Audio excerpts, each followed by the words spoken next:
Good afternoon, ladies and gentlemen.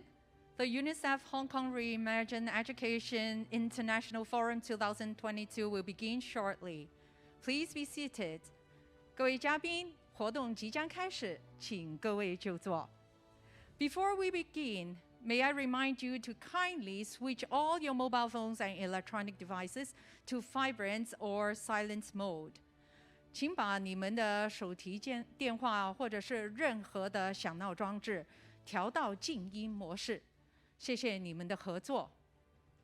English will be used throughout our forum. For guests who would like to listen to simultaneous interpretation in Mandarin or Cantonese, there are headsets at the SI counter, which is located at the back of this room, or please raise your hand, and our staff will bring one to you immediately. 今天我们的活动将会以英语进行。假如大家需要即时传译服务，请到我们会场后方索取耳机，或者是请你可以举手示意，我们工作人员将会提供协助。Channel 1 is for English. Channel 2 for Cantonese. 頻道2廣東話。Channel 3 for 普通話。頻道3普通話。Thank you for your cooperation.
Good afternoon, ladies and gentlemen.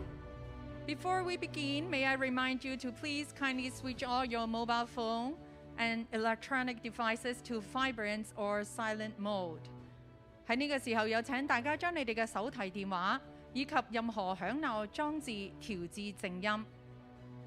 有請大家把你們的手提電話以及任何的響鬧裝置調到靜音模式。謝謝你們的合作。English will be used throughout our forum. For guests who would like to listen to simultaneous interpretation in Mandarin or Cantonese, there are headsets at the SI counter, which is located at the back of this room. Or you may raise your hand and our staff will bring you one immediately. 今天我们的活动将会以英语进行。假如需要即时传译服務，請到我們會場後方索取耳機或請舉手示意，我們的工作人員將會提供協助。今日我哋嘅活動將會以英語進行，假如需要即時傳譯，可以去到我哋會場後方索取耳機，又或者可以舉手示意，我哋嘅工作人員會即時協助。Channel 1 is for English. Channel 2 for Cantonese. 頻道2係廣東話。Channel 3 for 普通話。頻道3普通話。謝謝。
Good afternoon, ladies and gentlemen. May I now invite all of you to please stand and observe a minute of silence in tribute to the memory of His Excellency, Mr. Jiang Zemin, the former President of the People's Republic of China. 现在有请各位起立，默哀1分钟，悼念中华人民共和国前国家主席江泽民先生。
默哀完毕 ，Please be seated， 请各位就坐。Good afternoon, ladies and gentlemen, honorable guests, distinguished speakers. Thank you for joining us today. I am Master Chen, your MC of today. The Hong Kong Committee for UNICEF is proud to present today's forum. This is a high-level platform for eminent leaders and speakers from Hong Kong and around the globe to discuss how we may strengthen the preparedness and resilience of our education for the benefits of every child in the post-COVID world. And now, may I introduce all of our officiating guests. 首先，请允许我介绍我们今天的主礼嘉宾 Ms. Judy Chen, Chairman, the Hong Kong Committee for UNICEF.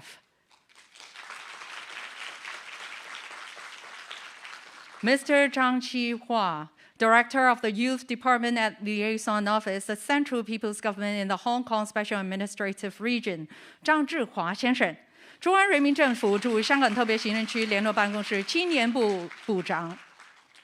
Mr. Wang Qi, Director General of the Department of International Organizations and Conferences, the Office of the Commissioner of the Ministry of Foreign Affairs in the Hong Kong Special Administrative Region.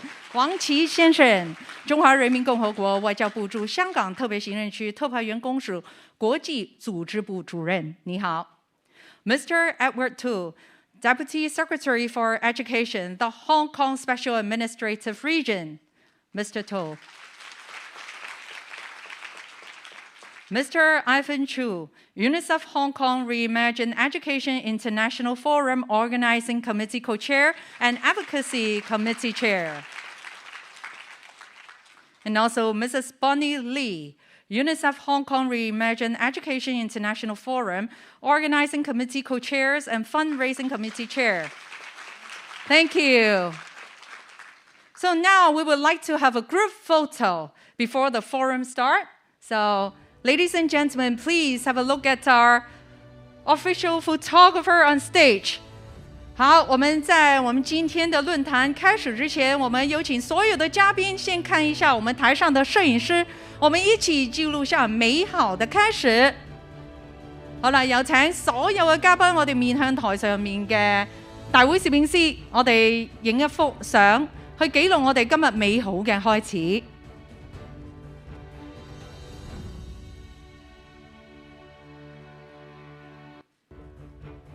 Thank you everyone. Today we are honored by the presence of our guest of honor, officiating guests and guest speakers with us to commemorate this meaningful event. Although not all are available to join us in person today, some of them would like to contribute to today's forum through pre-recorded videos. Let us hear from our esteemed guests who come from different countries and backgrounds, the voices and perspectives in regard to post-COVID education globally. And now it is my honor to introduce the first video recorded by the Honorable Leung Chun-ying, GBM GBSJP, Vice Chairman of the National Committee of the Chinese People's Political Consultative Conference and Honorary Council Member of Hong Kong Committee for UNICEF. Please have a look. Good afternoon. I'm delighted to join you at the UNICEF Hong Kong Reimagine Education International Forum 2022. Let me first extend my warmest welcome to speakers and participants from the mainland of China and from overseas. Throughout history, the Chinese people always place the utmost emphasis on education, both formal school education and family education. During my term as Chief Executive of the Hong Kong SAR between 2012 and 2017, education accounted for about 20% of total public expenditure, which was the highest among all policy areas. We regarded these expenditure as investments in the people of Hong Kong and therefore the future of Hong Kong. We wanted to start these investments early, hence extending free education to the 3 years in kindergarten, giving Hong Kong youngsters free and quality education over 15 years. I realize that the Hong Kong model may not be affordable elsewhere, and under the prolonged pandemic, school closures in many parts of the world has brought significant impact on children's academic and social developments. Without skills for lifelong learning, children may face greater barriers to expressing their full potential and career development later in life. They are also more likely to have inhibited people skills. UNICEF works in over 190 countries and territories worldwide to support vulnerable children. In 2021, $802 million were spent across 147 countries to support UNICEF programs on equitable access to education. As a result, 48.6 million out-of-school children were able to gain access to education, in which about half are girls. Here in Hong Kong, UNICEF Hong Kong rolled out For Every Child hygiene and For Every Child care and relief campaigns during the COVID-19 outbreak. The campaigns have provided anti-epidemic emergency support for low-income households, including learning materials, rapid antigen self-testing kits, food and sanitizing supplies, to underprivileged families with children and pregnant women, as well as raising awareness of mental health issues of children. These actions speak well of the tireless efforts that UNICEF Hong Kong has made in caring for children and protecting their rights to a fairer and better future. Ladies and gentlemen, society is slowly entering the post-COVID era and embracing the new normal. We need to have a clear blueprint on education and get ourselves well prepared for our children's development. The landscape for tomorrow's learning is never solely about absorbing knowledge. Going forward, education is more about the organic organization of knowledge across the various disciplines in life and the comprehensive development of the new generation. Today's forum provides a great platform for experts from the various sectors to share experiences and ideas and to shed light on the future development strategies of education. Soon in the keynote sessions and the panel discussions with such themes as post-COVID education, mental resilience development, beyond formal education, and THX Tech, we will have the opportunity to inspire one another on best practices in education, helping children and young people to thrive on problem solving, creativity, and innovation. Dedication has brought us together. I wish you all a very rewarding and fruitful forum. Thank you. Thank you, Mr. Leung. May we now hear from Ms. Chen Shou-rong, former Secretary of the leading party members group, Vice President and members of Secretariat of All China Women's Federation, and President of China Children and Teenagers Fund on her views towards education. 各位来宾、朋友们，很荣幸通过视频方式参加重塑教育国际论坛。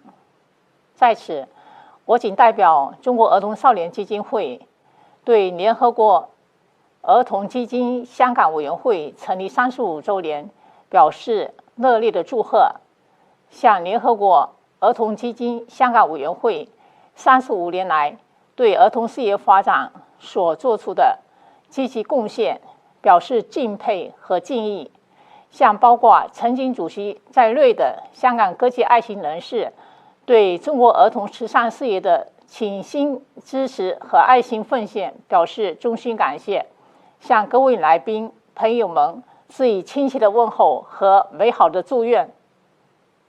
儿童是人类的未来和希望，教育是儿童拥有可持续发展能力的根本途径，推动儿童享有公平、包容、更高质量的教育，是我们共同的努力方向。今年9月，联合国召开的教育变革峰会提出教育变革愿景和行动倡议，为教育可持续发展提振信心和动力。中国党和政府一直把教育作为国之大计，把儿童放在国家优先发展的战略位置，先后制定实施了4个周期的中国儿童发展纲要。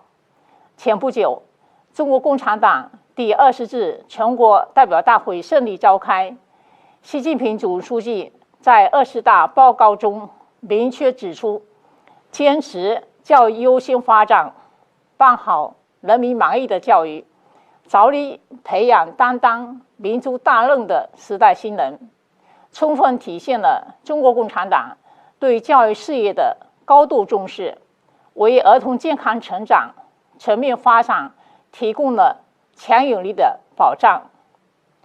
中国儿童少年基金会是1981年成立的新中国第一家国家级公益基金会，41年来，党和国家高度重视，在全国妇联的领导下，中国儿童少年基金会坚持儿童优先原则，汇聚海内外中华儿女、国际友人的爱心力量，培育了春雷计划等一批具有影响力的公益项目，累计筹集社会资金65亿元，为5000多万名的儿童铺就了健康之路、求学之路、成才之路，致力于改善贫困家庭女童受教育状况的春雷计划公益项目，自1989年实施以来，紧贴女童多元发展需求，不断拓展工作领域和服务内容，建立了以助学圆梦为重点及素质教育、素质教育、青春期健康教育、安全教育为一体的综合教育支柱体系。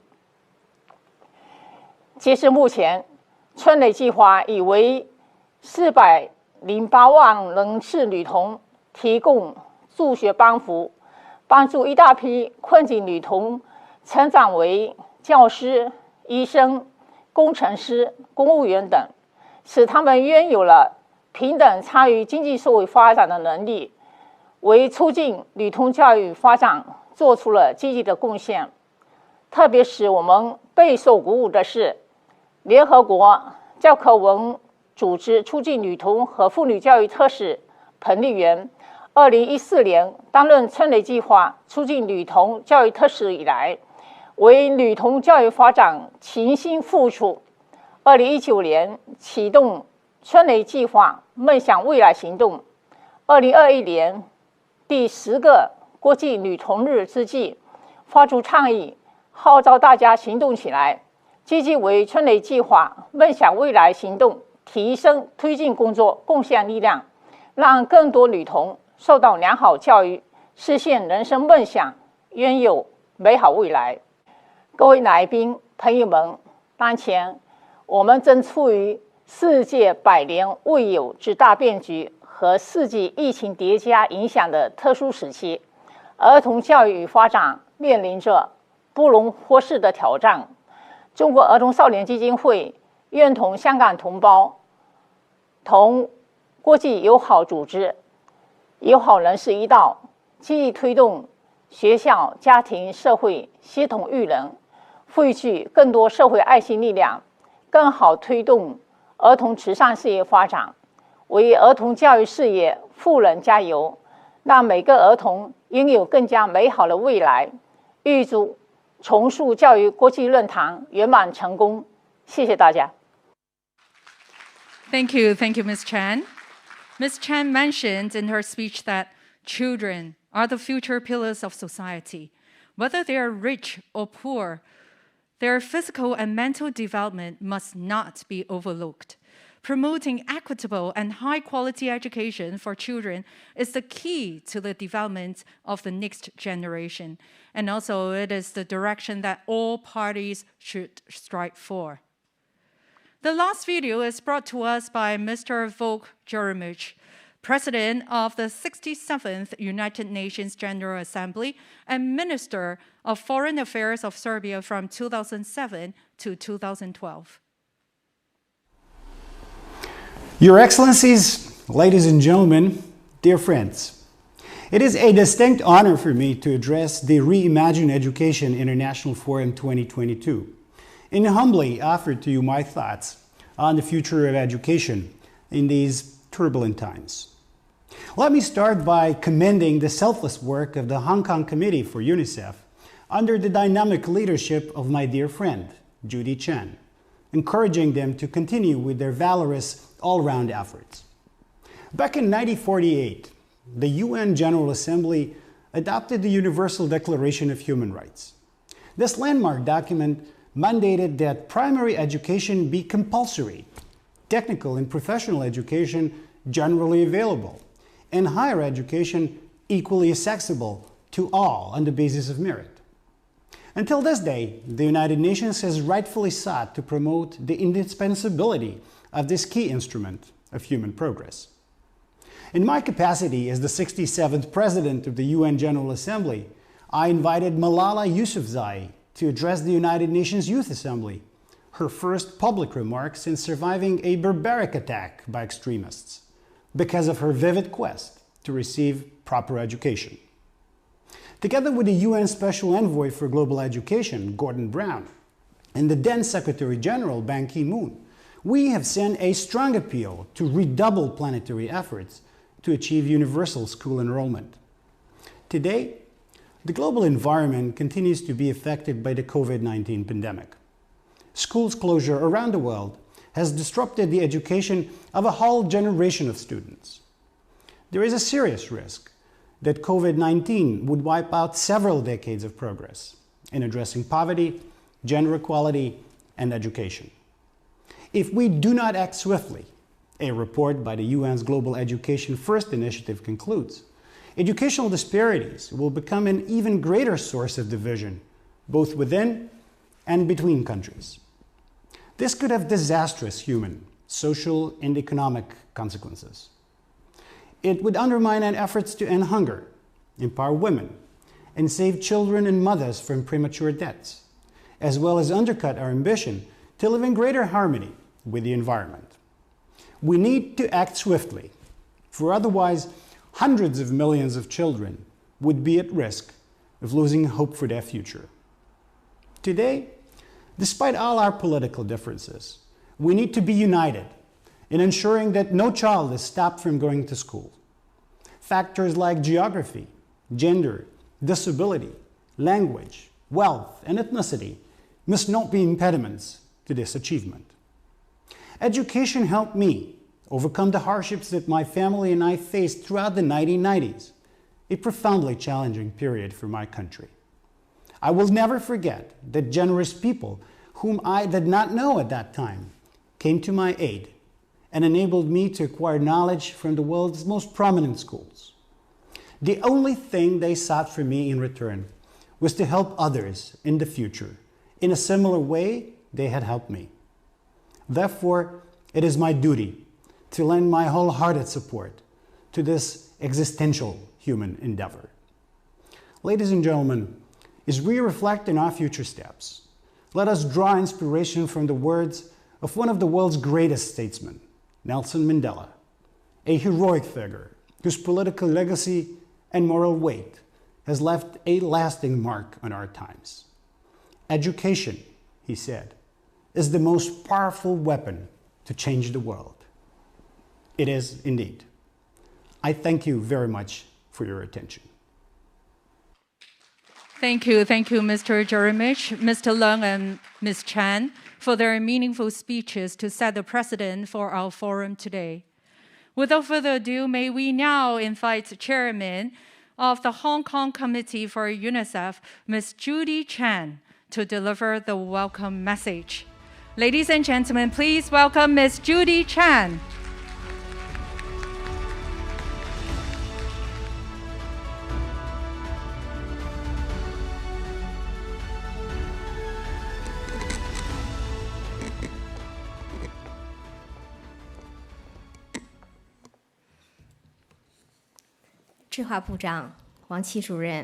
Edward, distinguished guests, friends of UNICEF, educators, and change makers, our young friends, welcome to our today's event.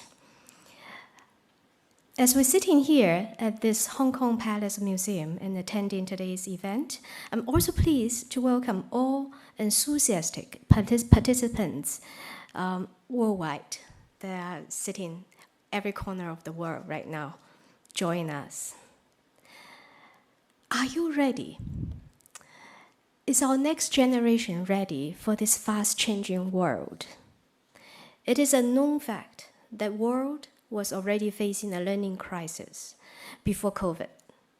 But the pandemic has made it a bad situation, much worse, and harmed the learning of more than 90% of the world's children. The largest disruption in history.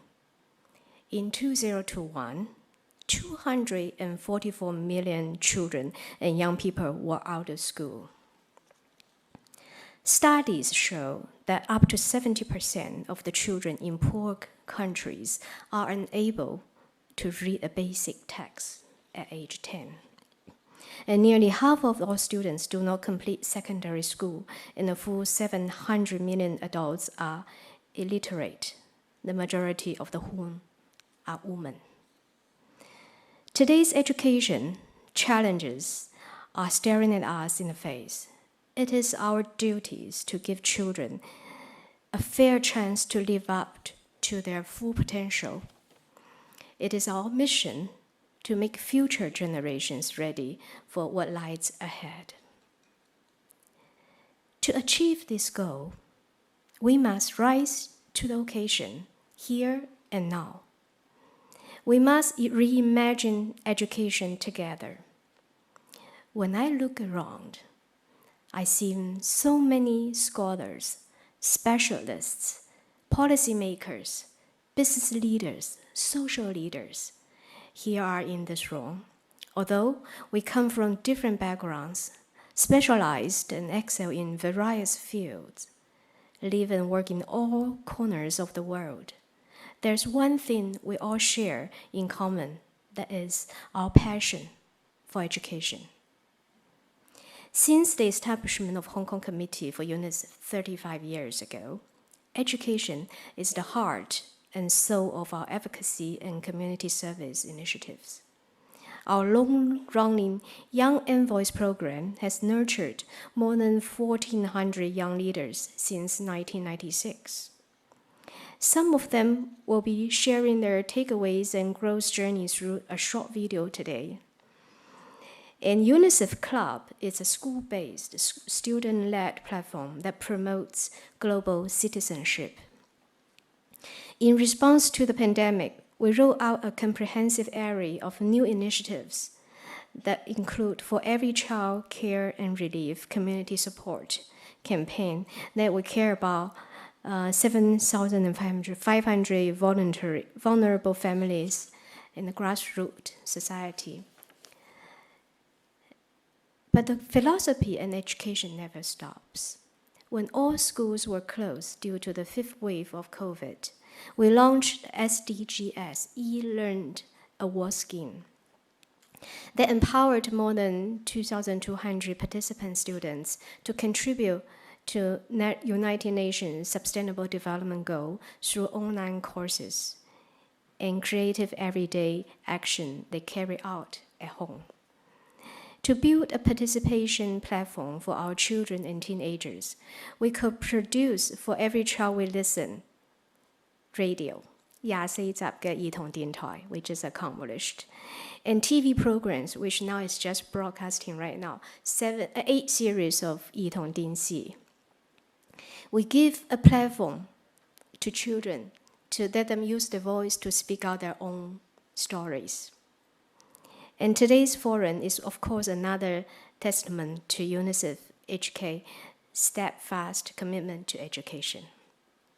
If we want to rise above post-COVID education challenges together, we must look at learning education from a fresh perspective and turn seemingly dead ends into new pathways to success. I wish UNICEF Hong Kong Reimagine Education International Forum 2022 can be a springboard for education transformation. To do that, we must first evaluate the situation, the education challenges, and seek transformational opportunities to support the post-COVID area.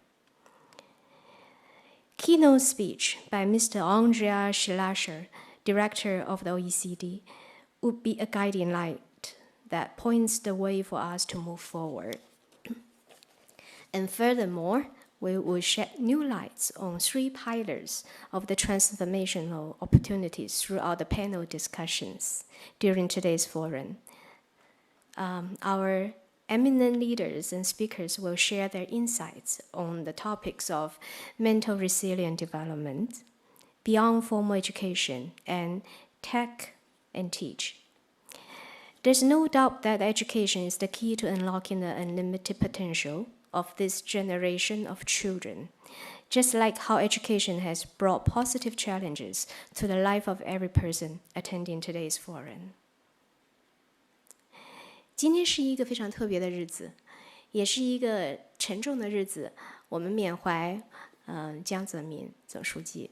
我记得江总书记曾经来港4次，而每一次呢，他不单单是关心香港的民生，也是非常的关心香港的青少年儿童的福祉。在这个特别的纪念他的日子里面啊，我觉得今天的活动会非常有意义。我也希望我们能够化悲痛为力量，在将来呢，共同携手为儿童的福利做出一番贡献。谢谢大家 ，Thank you. Thank you very much, Ms. Chan.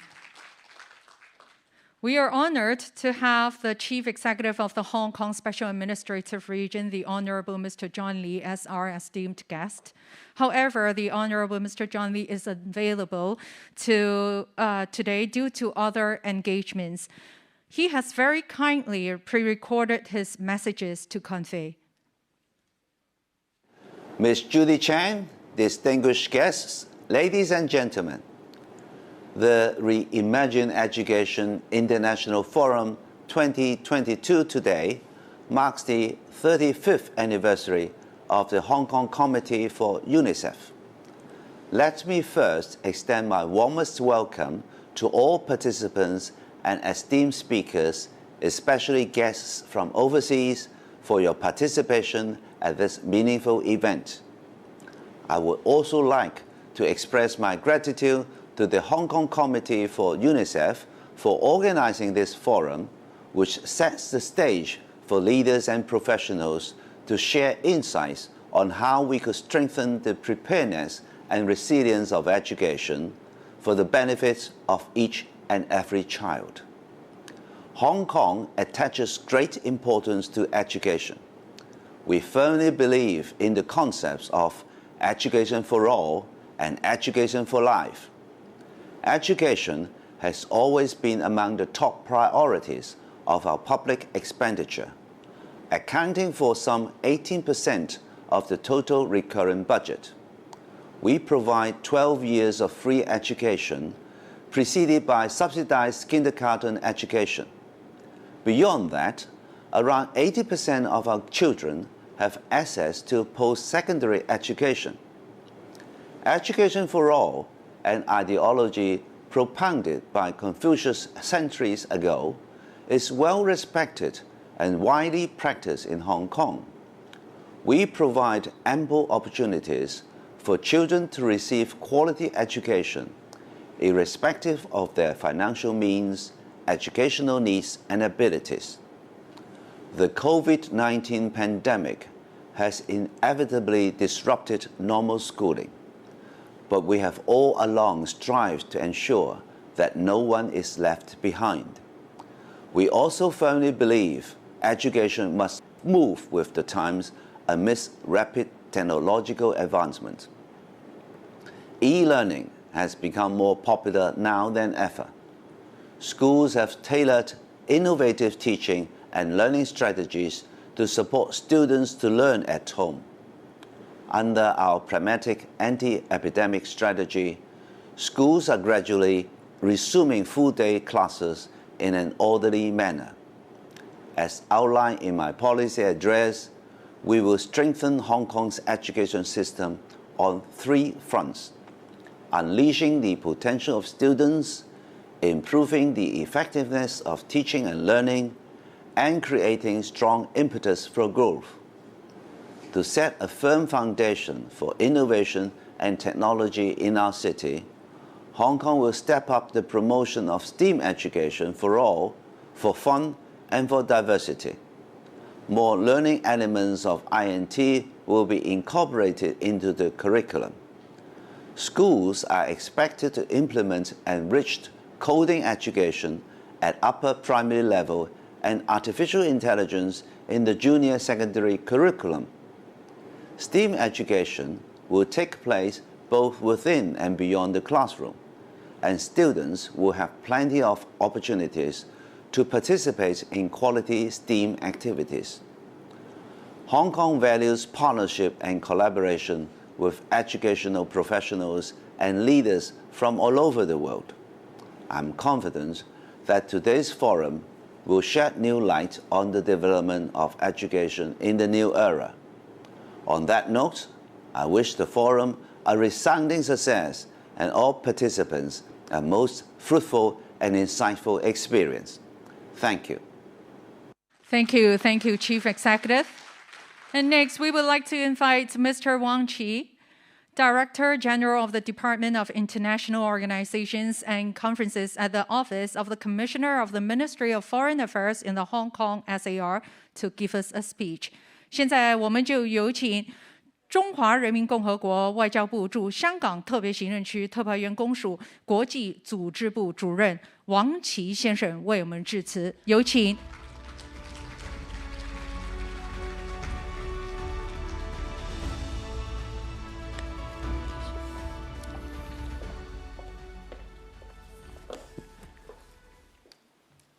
Madam Chairman, Judy Chen, 志华部长, distinguished guests, ladies and gentlemen, good afternoon.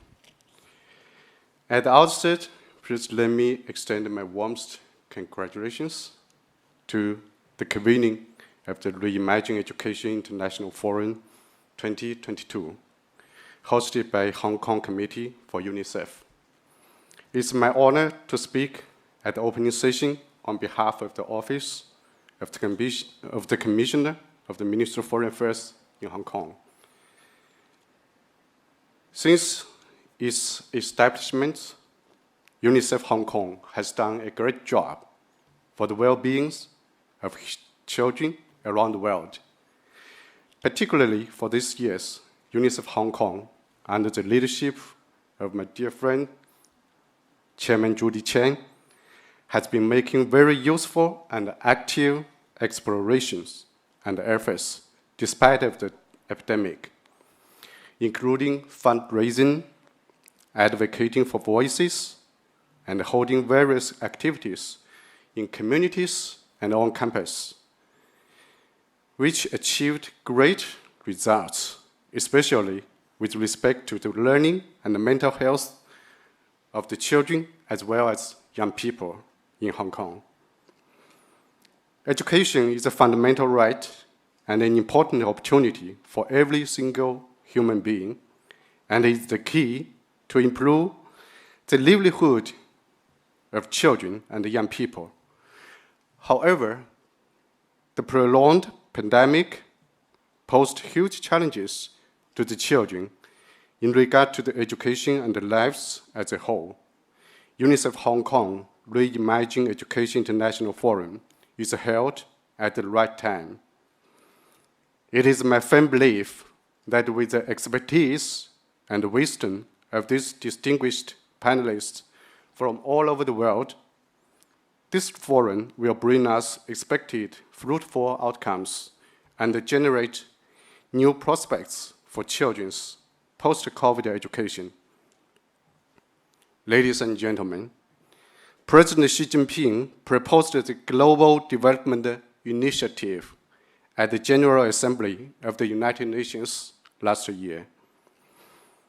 The GDI puts development first and the people at the center, and it seeks to expedite the implementation of the 2030 Agenda for Sustainable Development. 1 year on, the GDI has enjoyed the support of over 100 countries and many international organizations, including the United Nations. And China has always maintained a sound relationship with UNICEF and highly values its cooperation. China is willing to work with UNICEF to accelerate the implementation of 2030 Agenda through the GDI. It is kindly encouraged for the UNICEF Hong Kong to contribute in this regard by promoting related discussions and consultations. And finally, I wish this forum a great success. Thank you for your listening. Thank you， 谢谢王主任，请留步，因为接下来呢，我们要进行节目仪式。May I now invite our honorable guests to please come on stage and officiate the opening ceremony. 现在有请主礼嘉宾上台。Once again, please welcome Ms. Judy Chan, Chairman, the Hong Kong Committee for UNICEF.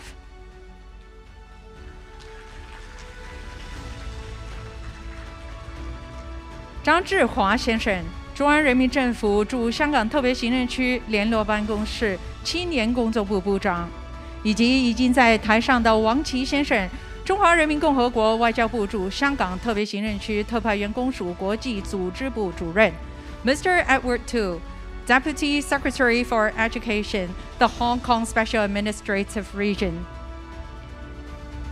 Mr. Ivan Chu, UNICEF Hong Kong Reimagine Education International Forum, Organizing Committee Co-Chair and Advocacy Chair Committee Chair, and also Mrs. Bonnie Lee, UNICEF Hong Kong Reimagine Education International Forum Organizing Committee Co-Chair and Fundraising Committee Chair.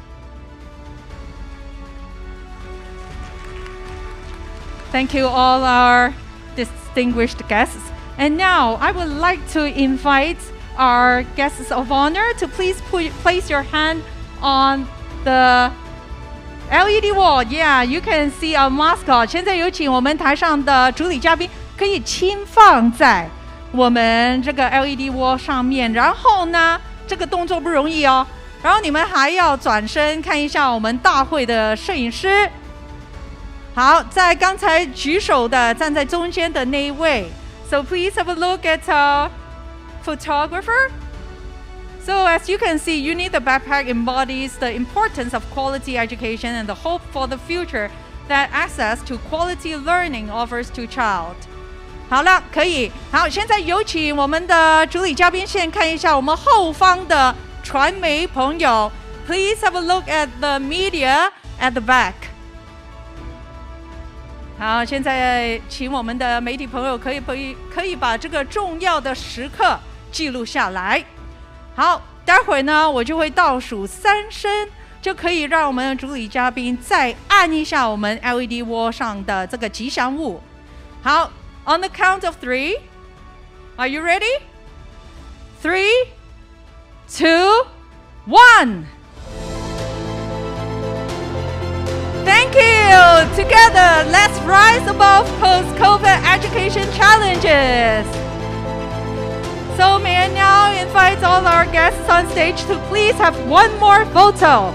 好了，在这个时候呢，也有请我们的主礼嘉宾可以移步向前一点点，然后让我们的大会摄影师呢再来多几張的我們的合影，好嗎？好，而家有請我哋大會攝影師咧，為我哋再影多幾張嘅大合照嘅。在這個時候呢，我想表達一下剛才我聽到 Miss Judy Chan 所說的演講，我覺得是有很深的感受，因為今天其實我們每一個人來到現場真的有我們的 mission， 我們真的可以透過今天這麼好的論壇了解到我們如何可以幫助下一代。好，我們也來看一下我們後方的傳媒朋友。So let's have a look at the media zone. Thank you. Thank you very much. 好，我們在這個時候，我們再一次給我們台上的主禮嘉賓熱烈的掌聲，非常歡迎他們在百忙當中出席我們今天的論壇。Thank you, all our distinguished guests, and please remain. You can be seated. Thank you very much. Thank you. 在這個時候呢，有請我們的主禮嘉賓可以先就坐 and then enjoy the forum. So coming up, we will have a virtual keynote presentation by Mr. Andreas Lescher. Mr. Andreas Lescher is Director of Education and Skills at the OECD. He initiated and oversees the program for international student assessment and other international instruments, and have created a global platform for policymakers, researchers, and educators across nations and cultures to innovate and transform educational policies and practices. He has worked for over 20 years with ministers and education leaders to improve education. Also, he is a recipient of numerous honors and awards, including the Theodore Heuss Prize awarded in the name of the first president of the Federal Republic of Germany. And he also holds an honorary professorship at the University of Heidelberg. Mr. Lescher's keynote speech will point the way for us to rise above post-COVID education challenges and how we should educate learners for their future. Hello, and thank you for inviting me. Your agenda on reimagining education is so important. After the pandemic, we don't just need to think how to build back better, but how to build forward very differently. And I commend UNICEF, and particularly yourself, Judy Chen, for taking a leadership role in this. The time that students lost because of school closures is tremendous. For those who were able to learn on their own, who had access to great technology, good support at home, of course, there were ways to get around closed school doors. But for students who used to be spoon-fed by their teachers, who did not have access to great technology nor support, those were very badly left behind. Fortunately, in most countries of the OECD, there's been a tremendous effort also to help students recover in the last school year.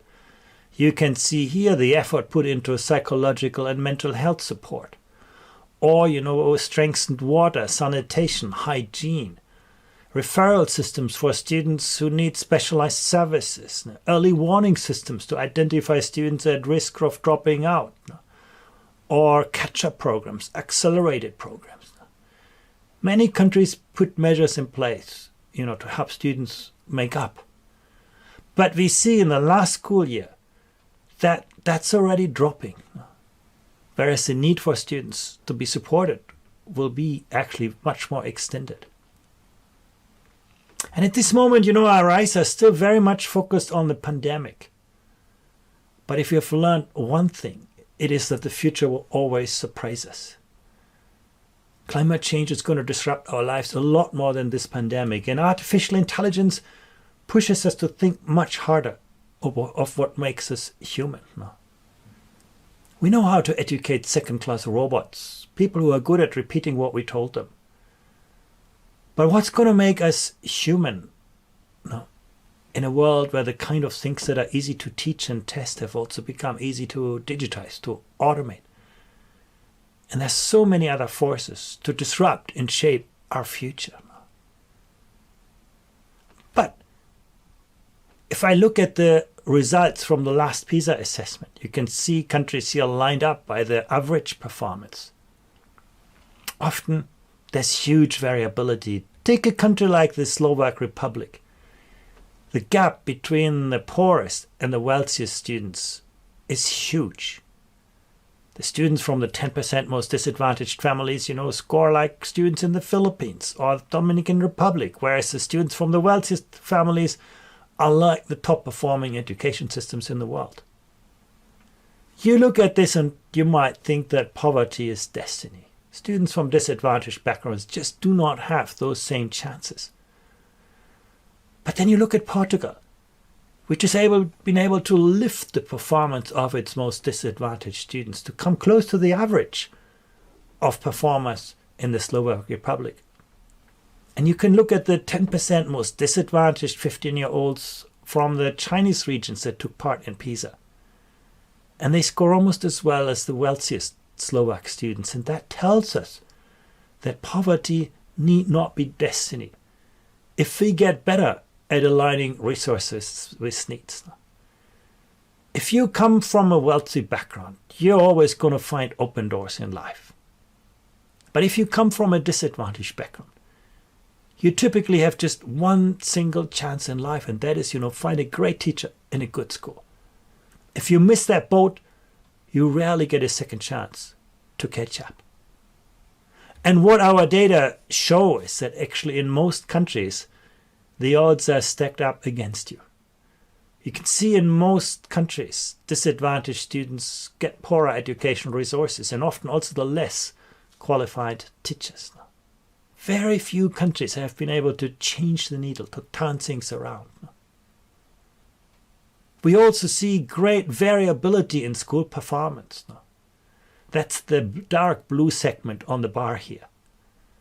If you are in Finland, there's almost no variability in school performance. The closest school is always the best school. It shows us if we connect our schools, if we have a great level of sensitivity to underperformance and intervene in ways in proportion to success, we can actually make that happen. At the other end of the spectrum, in Israel, we see huge variability in school performance. Where you end up in school makes a huge difference in how you end up in terms of academic performance. But let's have a look forward. As I mentioned at the beginning, the kind of things that are easy to teach have now also become easy to digitize, to automate. Throughout the world, and Hong Kong is just a great example, routine tasks are disappearing. If you have a job that you can explain to someone else in the form of a formula, tomorrow a robot, a computer is going to do that job better, quicker, faster. Technology-intensive tasks are on the rise, and when you put the two things together, you get a sense of the future of work. For those with the right mix of skills, this is liberating and exciting, but for those without those foundations, they face, poor job prospects and often poor life prospects. The digital world is becoming the real world. Look at the, number of hours that 15-year-olds spend in the digital world. 30, 40 hours. An enormous amount of time that is actually, engaged in the digital world. The digital world is the real world for young people. But we also see that, for students who use the internet a lot, often they have less positive feelings. They have a rise in negative feelings. We need to keep that in mind, that the digital world has, its assets, but also its shadows. We also ask ourselves, to what extent are young people really good navigators of the digital world? Can they, distinguish fact from opinion, manage complexity, integrate different data sources, navigate ambiguity? And you can see here on the left side in Singapore, Korea, parts of China, you can see actually there's a good share of young people who have those skills to navigate the digital world. But there's also a significant number of young people, and in many countries it's actually the majority, who are not yet for the digital world. Being born into the digital world doesn't mean you're a digital native. That's an important lesson from this data. No, you can say, well, humans were always better to invent new tools than to use them wisely. But in the times in which we live, that has a profound impact on your life chances, on your access to social resources, on your participation in society. And let me show you one thing more. In our most recent study, and unfortunately I don't have data for Hong Kong here, we looked at the reports from 10 and 15-year-olds on their creative skills. And in every city for which we had data, we saw that 15-year-olds reported lower levels of creativity than 10-year-olds. Now if I would tell you, well, 15-year-olds are doing worse in mathematics than 10-year-olds, you would immediately say, well, then something wrong in schooling. But we don't ask ourselves that question in creativity because we somehow consider this a kind of, extracurricular aspect of education. But it is the core of 21st century education. Now you can say, well, maybe 15-year-olds get more self-critical, self-conscious, and therefore, become less creative. But there's surely also something that our education systems contribute to this. We are all born with an abundance of creativity. If you have a 3-year-old son or daughter, they're going to question everything you tell them. They're going to experiment with anything you put in their way. They're always willing to learn and always willing to unlearn and relearn when the context change. But then, we put them into school, we make them compliant with our ways of thinking. We ask them to reproduce the wisdom of our times rather than to question it. And then, young people give up on some of their natural talents. In the 21st century, where, success is about imagination, your ability to connect the dots where the next innovation is going to come from, this is really serious. But I also want to look, beyond that, a question of mindset. Honestly, if you square the PISA results with money or with even the time spent learning, you don't find much of a correlation. Neither the money spent per student nor the time students spent learning is a great predictor for the learning outcomes on the PISA test. But here is a predictor that is truly powerful, and that is the growth mindset of students. You can see on the vertical axis the success of countries on the PISA test, and you can see Hong Kong is right up. On the horizontal axis, you see the growth mindset of students. On the right side, students, who believe the sky is the limit for their success. If I try hard, my teacher's going to help me and I'm going to be really successful. They can overcome all difficulties.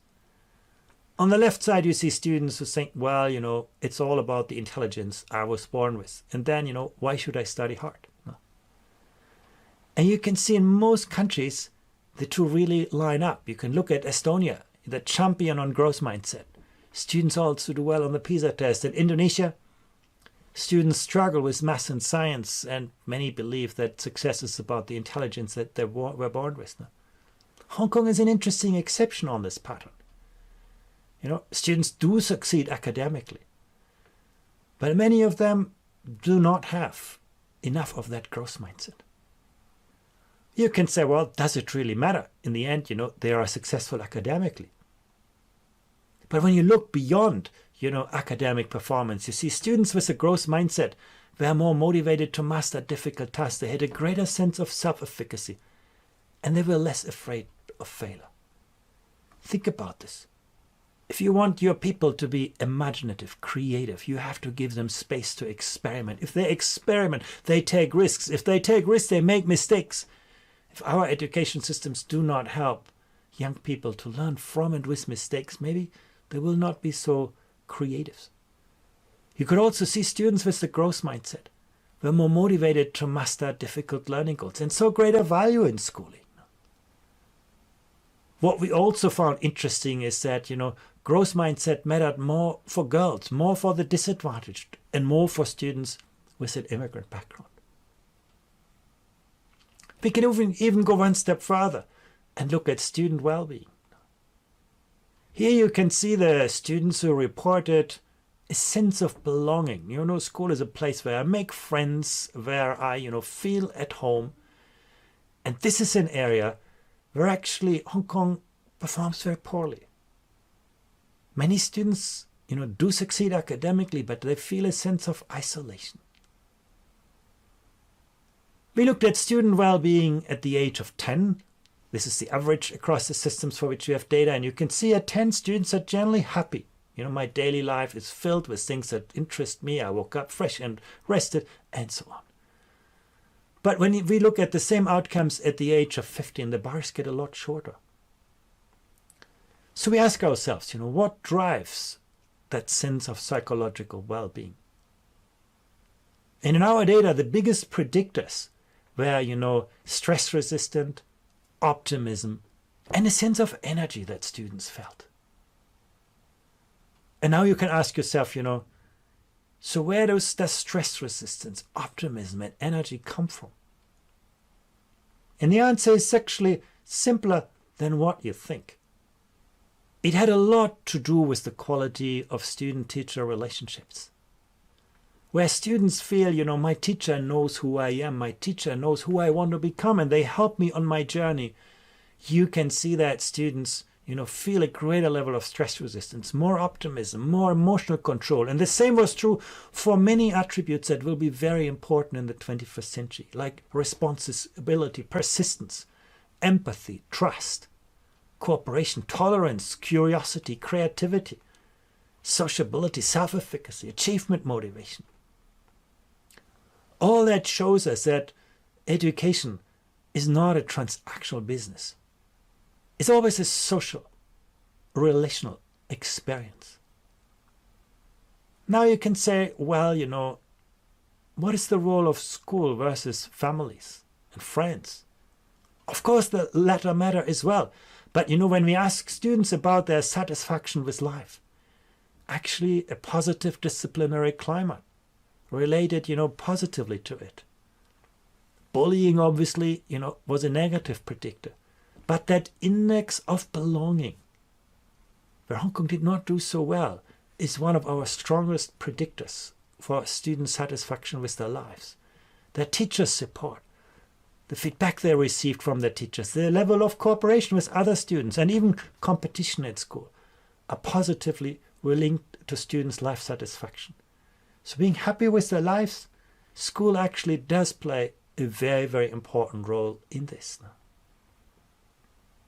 So once again, what does it mean to reimagine education? Well, in the past, success was about, teaching students something. Today, it's about enabling complex ways of thinking and working, building that agency where students, feel owners of what they learn and how they learn and when they learn and where they learn. In the past, we only needed, a few students to be successful because our economies only needed a few well-educated workers. Today, we do need everybody. And what you can see from our PISA comparisons that some education succeed to decouple, success from social background. It is a realistic goal to get every young person to do well in education.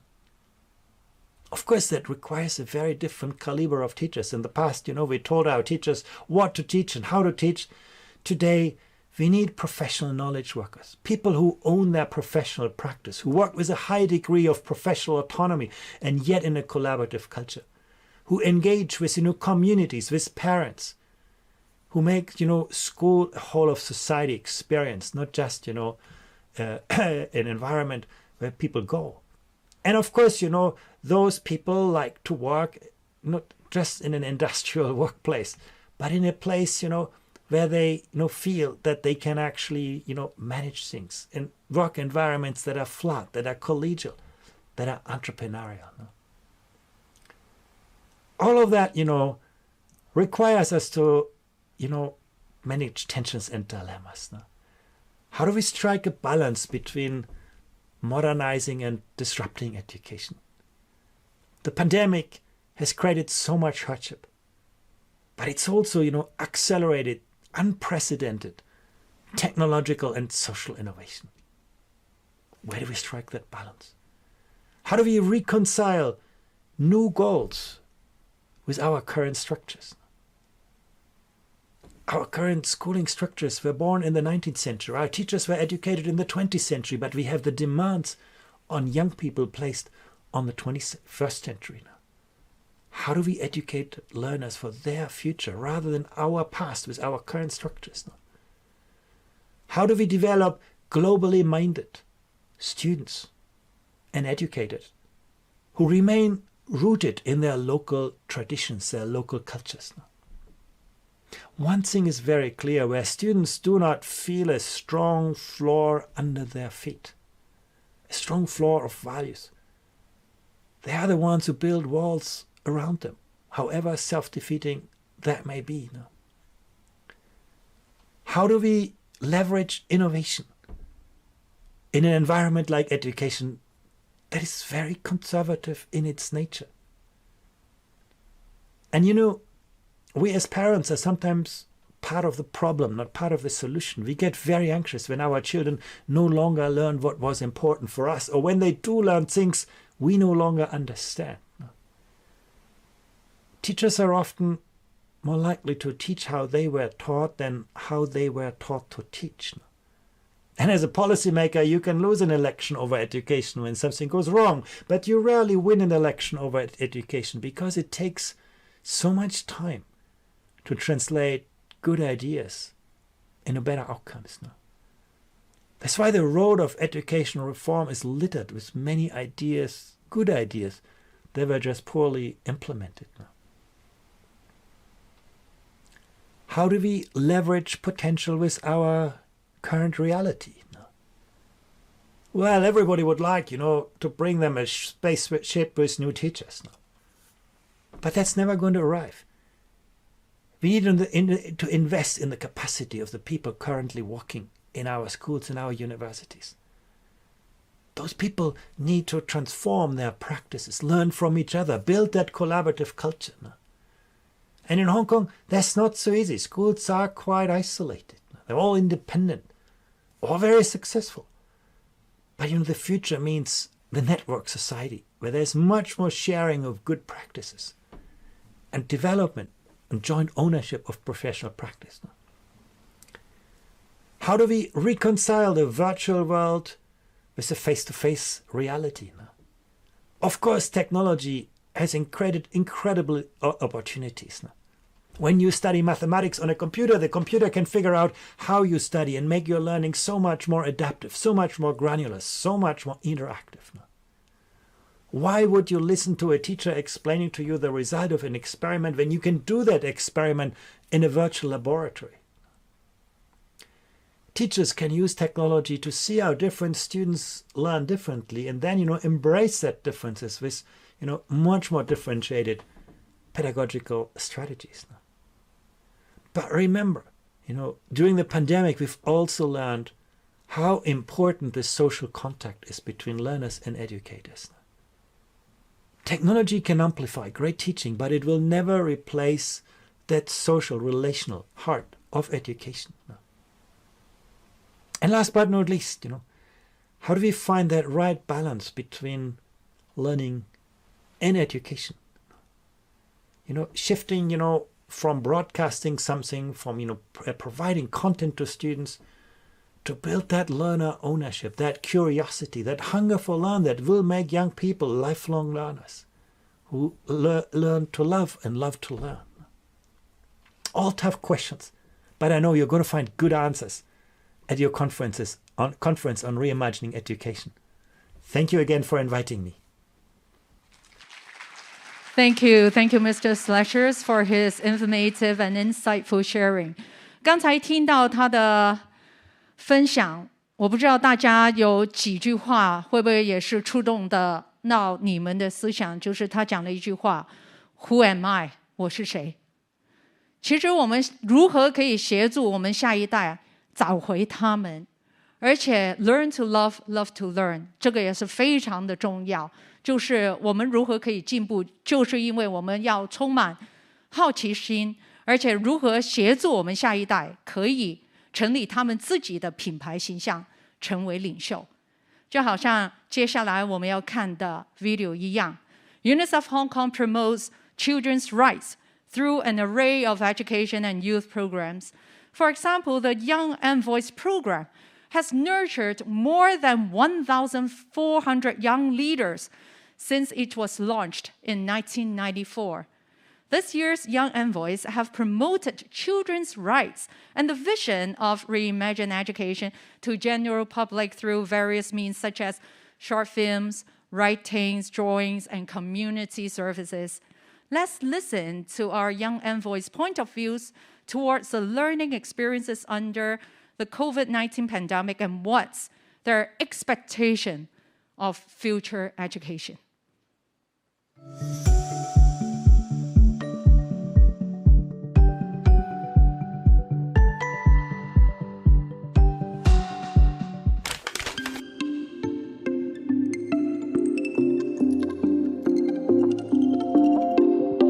The pandemic has switched education from physical mode to online mode, and sometimes the quality of online education will be decreased because of the poor network or some other challenges. It's more difficult for students to receive knowledge under the pandemic as they can't have face-to-face lessons. The quality of online lesson will be distracted by anything at home. Yeah, I think self-discipline is very important, and I always fall behind schedules when online lessons as there's no supervision from like teachers or other students at school. I think that students have to face to the computers to have online lessons for a long time. They will have social isolation. The pandemic has led to social isolation, and students are forced to separate with each other, and they could only stay in their homes. Their normal social life is disrupted, and the lack of interaction may easily make them feel lonely.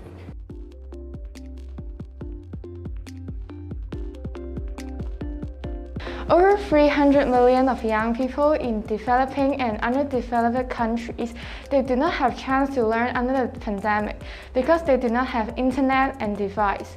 It implies the government of the awareness to do more and more people can have the chance to learn. For people and the government providing more internet or digital device can achieve this wish as well. During the Young Envoys training, we have a virtual visit to Syria. We know more about daily life in Syria and how UNICEF works in Syria.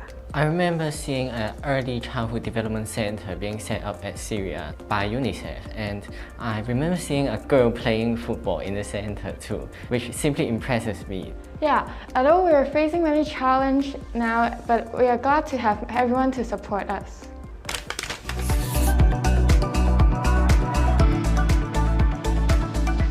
I would like to hold an event related to children's development through a quiz competition.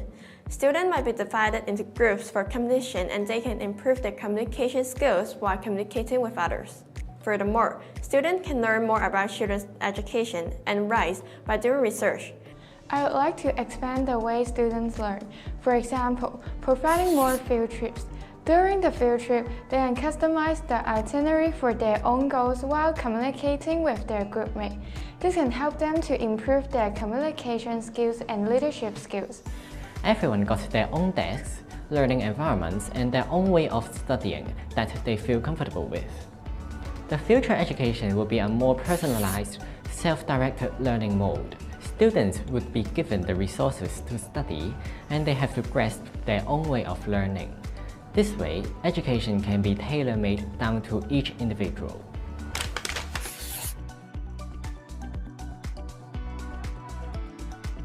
I will ask children from different parts of the world what their dream education is like. Sometimes I feel that some education policies in school may not be the best in students' point of view, such as imposing more tests would disrupt their original learning schedules. Therefore, knowing our expectations, decision makers could design better policies. Knowing children's expectations, we can definitely help in improving the current education system. I'm Sophie Chen. I'm Marcus Cha. I'm Ellie Joy and I'm UNICEF UNICEF Young Young Envoys.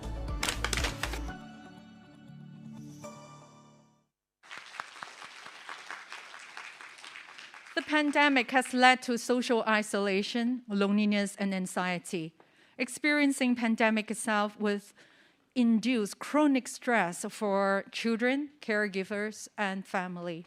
The disruption of children's routine living and friction within family has brought stressors for children's mental well-being. Clinical evidence indicated that persistent fear and anxiety can affect young children's learning and development. With this in mind, how could academia and educators work together to turn this challenge to opportunities? Coming next, we are ready to begin the first panel of our forum, Mental Resilience Development. Without further ado, let's welcome the host for this session, Ms. Jessica Ng, Executive Vice Chairman of South China Financial Holdings Limited and South China Media Group. Ms. Ng launched her namesake magazine Jessica in 2000, which soon became the highest circulation women's magazine in Hong Kong. And later, she established Just Network with the mission of connecting, inspiring, and empowering young women. Her panel of two distinguished speakers are Professor Cecilia Lai Wan Chan and Mrs. Jennifer Yu Chan.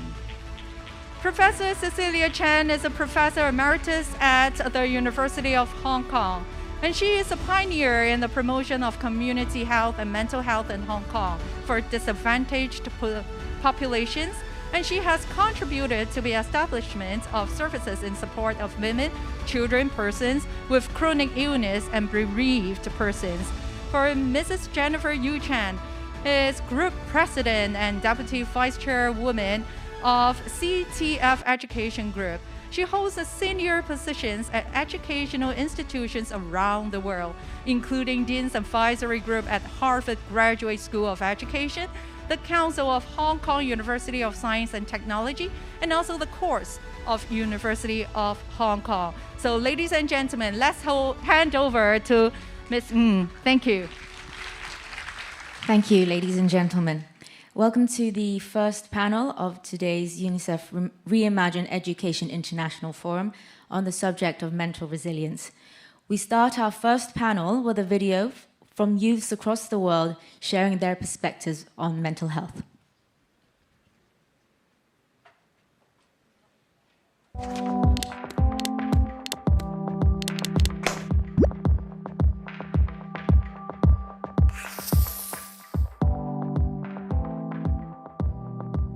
The school offered such a safe space for our young people, for them to be able to have their friends to talk to escape the realities of their homes. And then we were locked away for what was 2 years. Some of my peers also, they reported a rise in cases of child abuse. COVID-19 has made this situation very much more worse. Mental health has to be incorporated in the school curriculum so that the children have an open environment to learn and support or promote youth-led organizations, so that they have the agency to act as change makers for themselves and their communities. Teachers' workloads as well is an issue. If they are stressed out and we are stressed out, then how is the school going to function? World leaders need to invest across institutions in the mental health of children. Invest or to promote the trainings of young people in mental health trainings. we need enough resources and attention for the mental health services at national and subnational level, and also at the community level where it matters the most. The village has to be present to manage the stress levels in schools. We really don't know who to go to. We don't know who to turn to. When will we be prioritizing our mental health?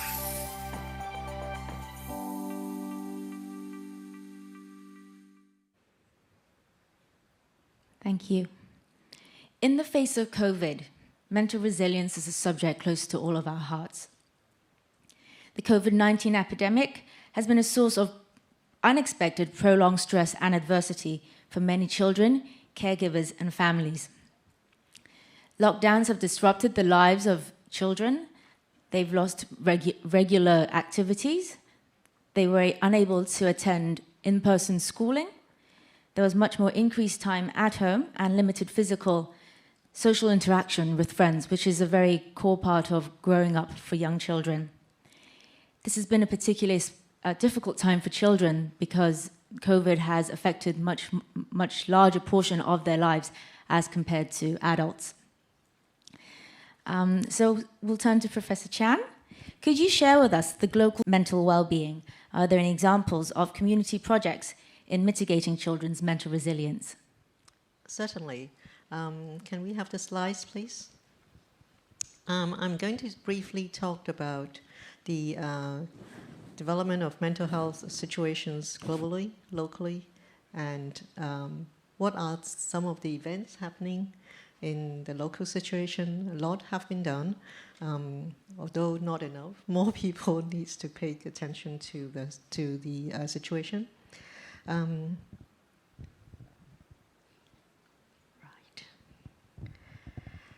Well, in terms of world trend, there are studies that have followed post-COVID.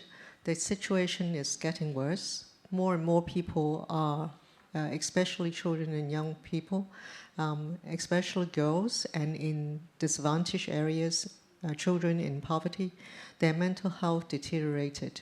The incidences of domestic violence increases. More children go into child labor and poverty, hunger. This is internationally very sad. And the situation in Hong Kong, I think the keynote address just now is so exemplary. It provides a very comprehensive international statistics and data. The situation in Hong Kong is very similar, but if you look at the hospital authority figures, you can see that psychiatric patients aged below 18 has increased quite dramatically in a period of 5 years, from about 30,000 to above 40,000, which is quite alarming. And 51.5% of the secondary school children has shown symptoms of depression, 1/4 of them anxiety, and so on and so forth. So these are almost common knowledge that we all become nervous. This is before the pandemic. And after the pandemic is even worse. Most recent waiting time in some of the areas for psychiatry is 48 weeks, almost 1 year. And in some of the areas, median is 48 weeks. In some of the areas, worst case is 94 weeks, which is 1.5 years. So if you need to see a psychiatrist, the services are very bad in some of the areas. Different areas differ. But the incidences of suicidal thoughts, self-destruction thoughts, drugs, all of these incidences increase post-COVID. In a conference on suicide, it is found that 6 children under the age of 15 took their lives in 2019, and average of 4 youth died by suicide every month, which is quite alarming. And for us, any child taking their life is too many. And you can see that the Hong Kong suicide among young children have increased from 0.9 in 2019 to 1.7 per 100,000 in 2021. So it is an increasing trend after COVID. multiple reasons. Obviously, from Society for Community Organization, from this photo album, you can see ethnic minorities. You see the Chinese homework. The mom who doesn't know Chinese was totally puzzled. So children living in very, very congested areas, all lumped into the same space, no activity, parents are stressed out, and all of these issues were quite alarming. And just last Saturday, an organization called Dreams Possible conducted a survey of more than 2,000 secondary schools, primary and secondary school students, and found that 1/5 of the primary and secondary school students have no one to talk to about their worries and stress. 1 in 5, which is also quite worrying.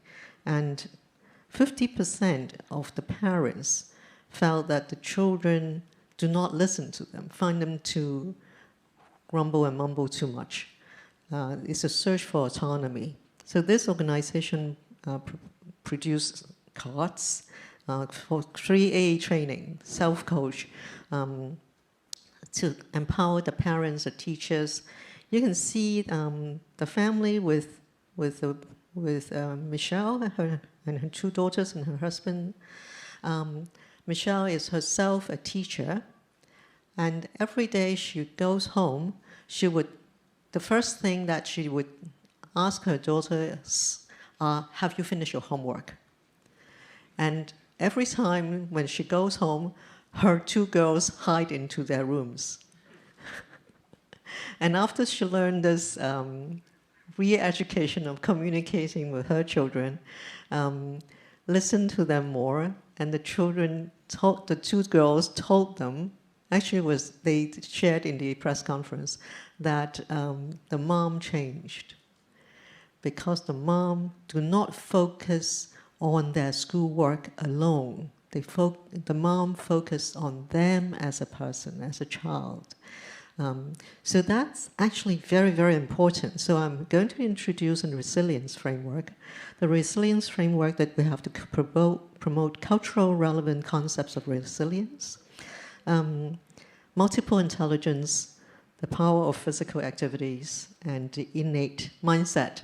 In the keynote speech, there's a lot of mention about mindset. I'll be talking a little bit about that. Cultivation of values. On the right-hand top corner is children in China. They were exchanging goods for recycling and things like this, integrated into all schools. On the left photo is about a local small social enterprise that promotes use of bamboo into arts and crafts, intergenerational construction of bamboos as camps, bamboos as lights, and so on. And bamboo itself is a very resilient plant. It is flexible. It can be used for construction. It stands resistance. It can bend in the wind. So very, very important for us to cultivating things which are interesting, but in a fun way where children can enjoy. The most difficult problem, as indicated in the keynote, was that Hong Kong students perform well academically, but none the rest. Then the rest of self-esteem, teamwork, and everything else were horrible. And school bullying was very, very severe. And I would like to introduce Gardner's multiple intelligence. He introduced 9 areas of multiple intelligence of every individual, especially children, that we have to develop. And the only thing that Hong Kong treasure is verbal and language, where you write and take exams by writing. We also pay a little attention to mathematics, now computer and things like this, STEM, right? And then all of the rest were neglected. And they are body, kinesthetic. I will be talking more about that. Nature, we become connected with nature and appreciate the environment. Interpersonal. EQ is more effective than IQ, we all know. And in interpersonal relationships, appreciation of life and appreciation of other people, acceptance of self, all of these things are very important. Visual, spatial skills, existential skills, musical skills, intrapersonal skills, all of these are actually very, very important.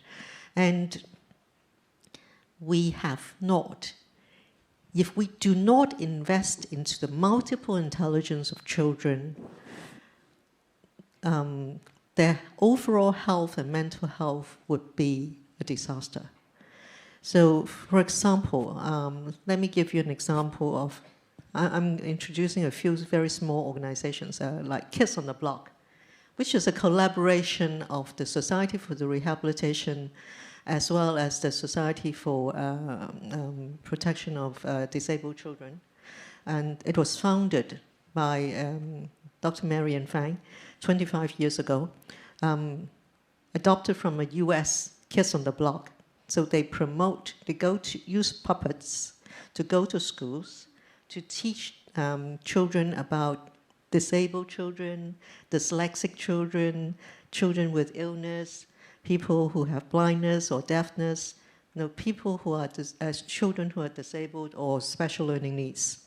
So they are promoting inclusion, diversity, which is very rare, and the children just loved it. For example, we have body and kinesthetic movements. This movie actually was a movie that the parents and the children were all together doing some really simple indoor sports by social service organizations.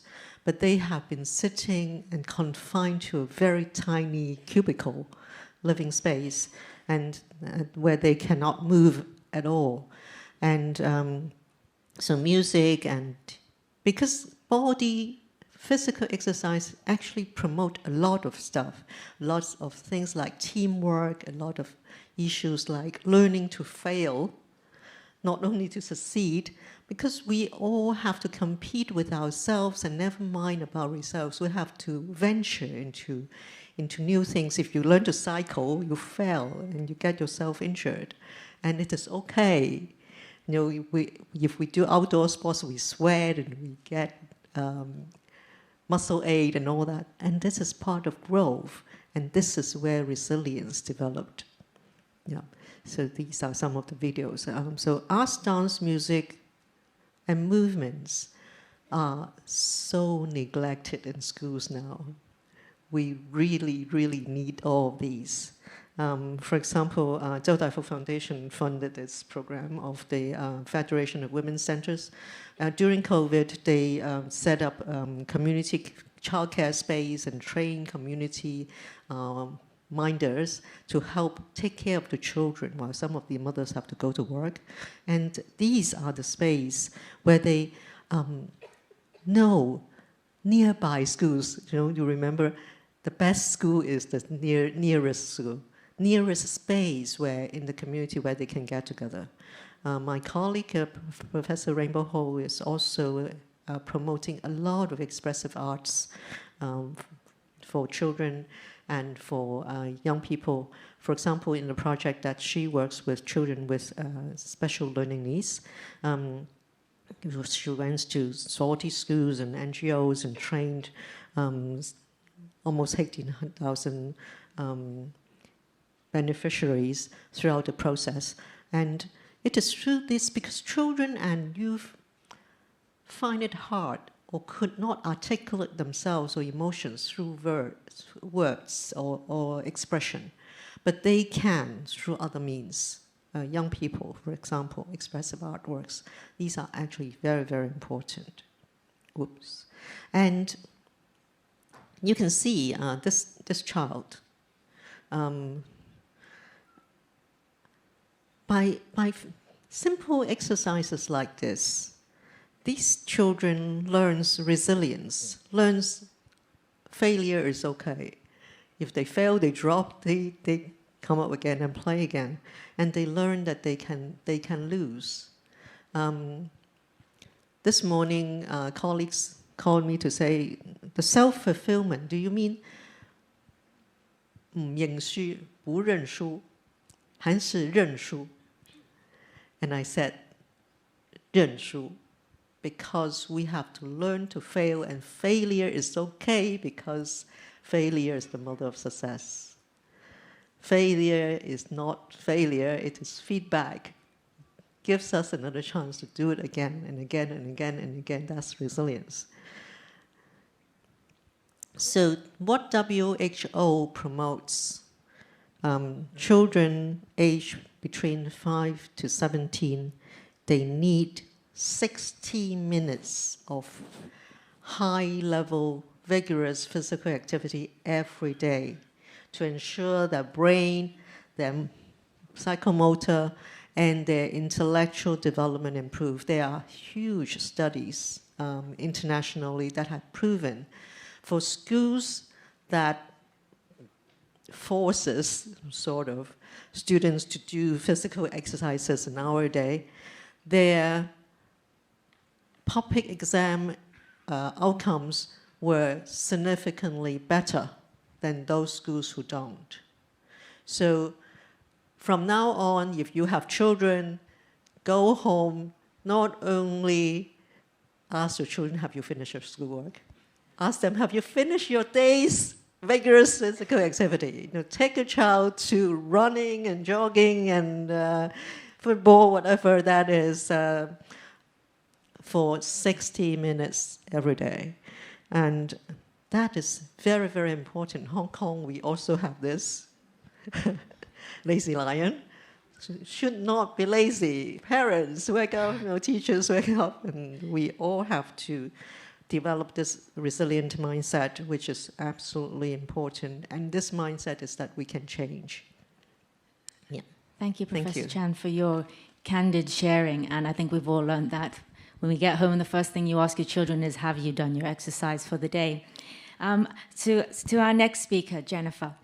Could you share with us the challenges faced by young children in the school setting during the pandemic, and what measures have been taken by your education group? Thank you. Great, thank you. So my work has been predominantly in the K-12 sector, so from early childhood through secondary school. And I hope my sharing today is about some of the work that we've been doing in the community. And a lot of it actually resonates some of the research work that Professor Chan has shared with us. Can I have the slides, please? Thank you. So maybe just to kick off, mental health struggles, challenges, issues, illnesses has already been on the rise before the pandemic, and we see this firsthand in the schools that we operate and also with the charity work that we do in the community. However, as mentioned by many of the speakers, this has been exacerbated in Hong Kong because of the pandemic, social distancing, because of school closures. And so in 2021, when we saw the significance in mental health issues in the community, under the leadership of Adrian Chang, we started the WEMP Foundation, which stands for Wellbeing, EQ, Mental Health, and Parenting, to provide support for schools and the community. So today, I just want to take the opportunity to do a case sharing of the work that we have done, and I do see many of the supporters of WEMP here also today. So at WEMP, our mission is to really provide lifelong mental health support system, and it really focuses on intervening at the vulnerable period of childhood. Some of these stats have also been shared by Professor Chan. So 39% of primary and secondary school students were showing symptoms of mental health disorders, and this is in Hong Kong by Save the Children.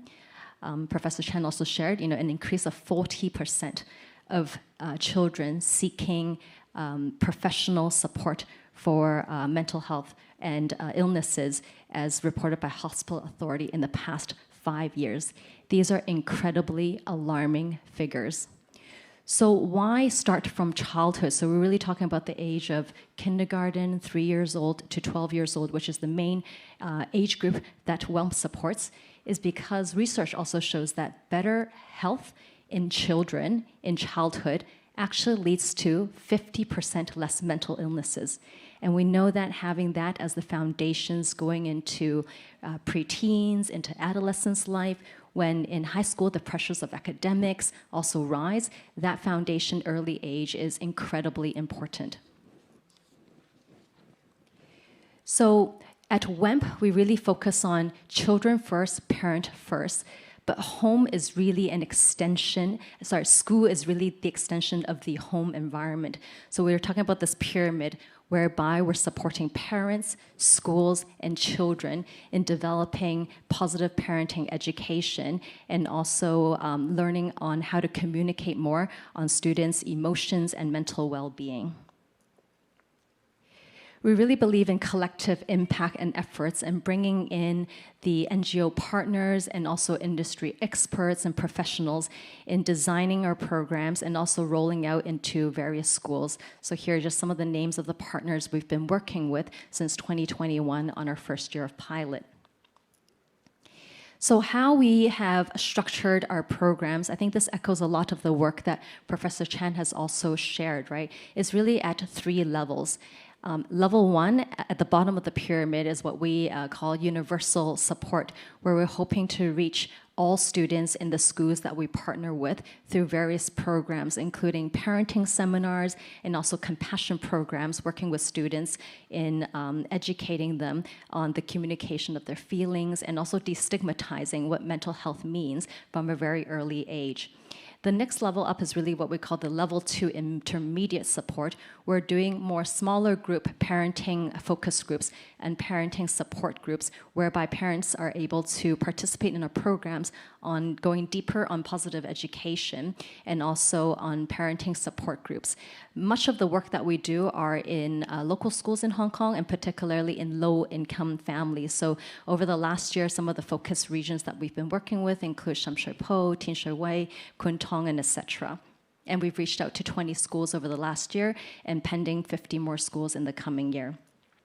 Level 3 are really like the more complex cases. Dr. Chan also had shared it takes over a year for children to be able to get professional support. And this is incredibly difficult for children from low-income backgrounds. And many of these at-risk cases need emergency funding to get the support that they need. So level 3 also includes support for children that are referred by our NGO partners.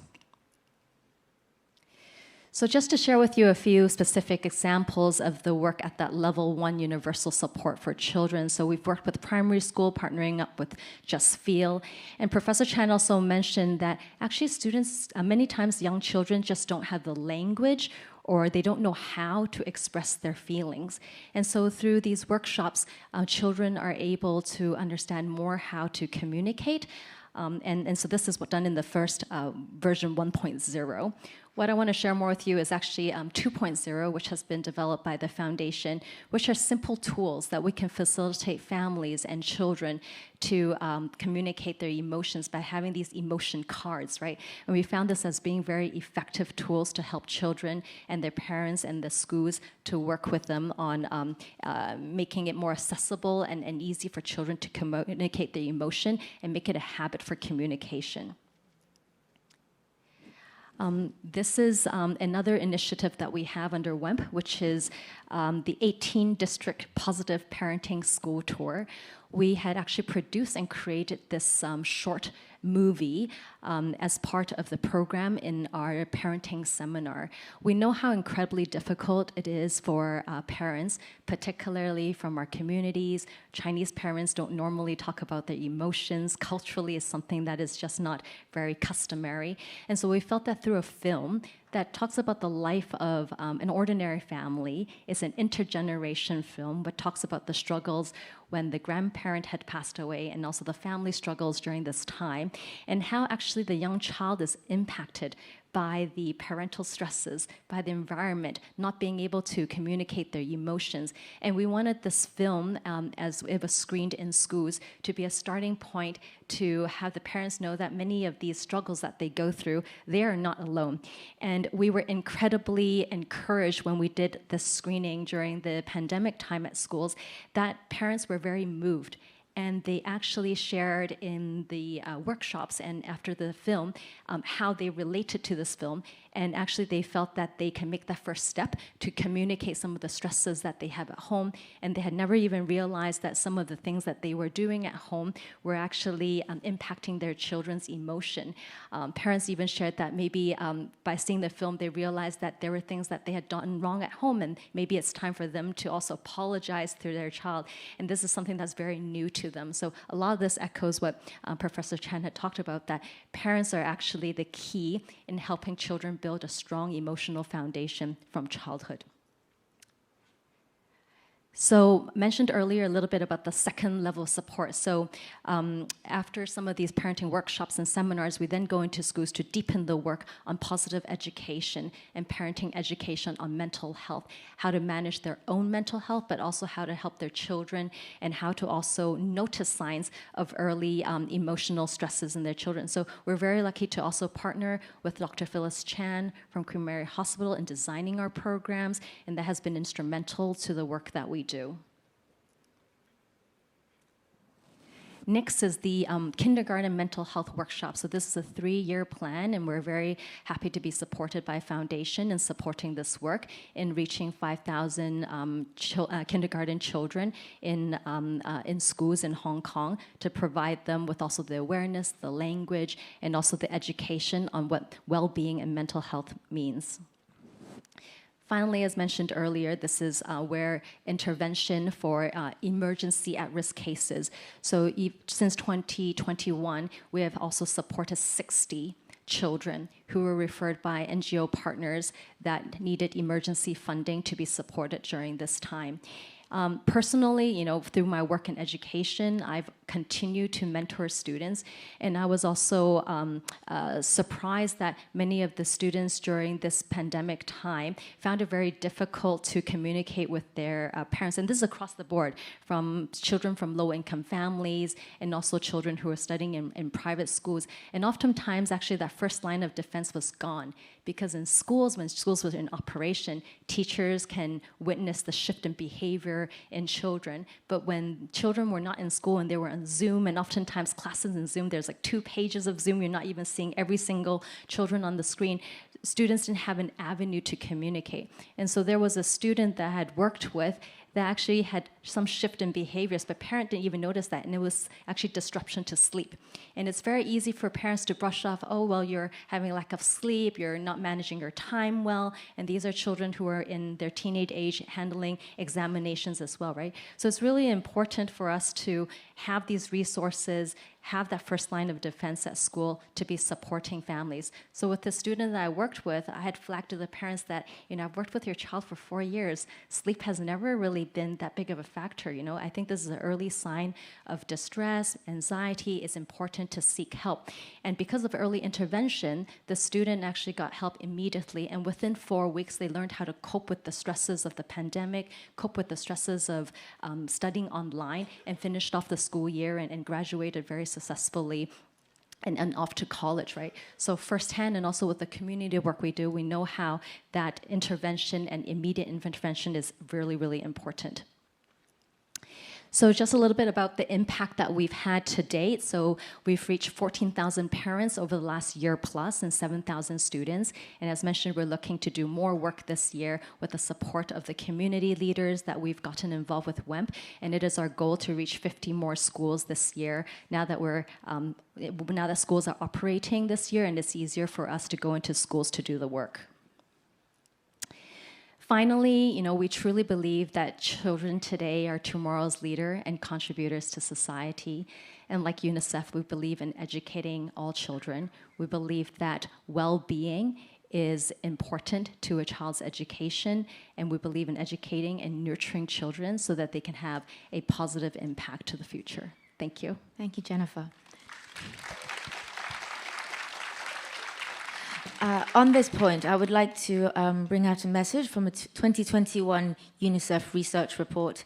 Not all was bad during COVID. Some positive points to take away is that engaging in recreational activities like Zooming with your family, connecting with family, having more time to yourself and your family, these were all positive contributors to well-being. So not all was bad.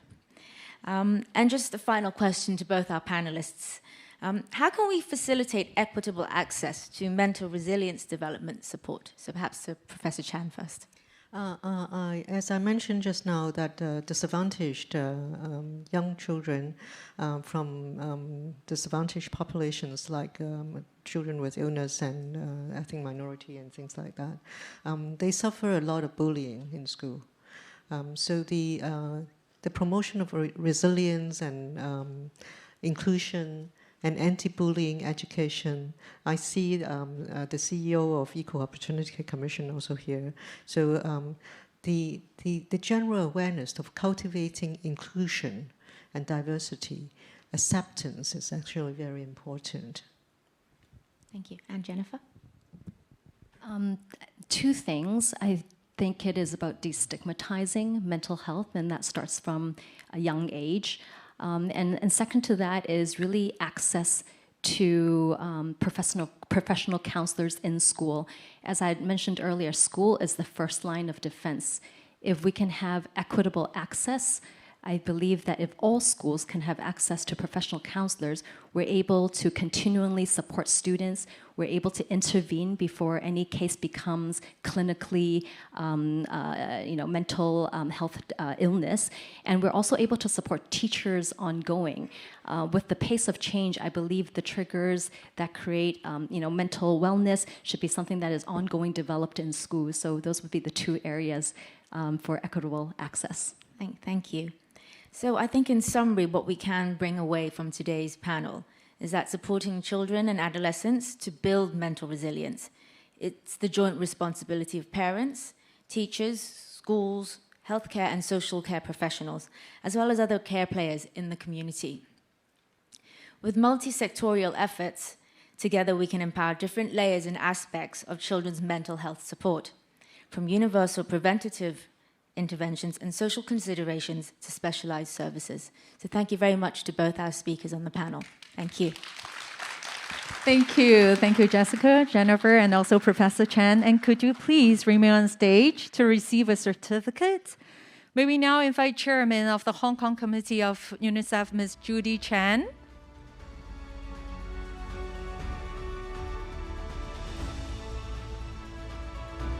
And also UNICEF Hong Kong Reimagine Education International Forum Organizing Committee co-chairs, Mr. Ivan Chu and Mrs. Bonnie Lee. So please come on stage and have a group photo.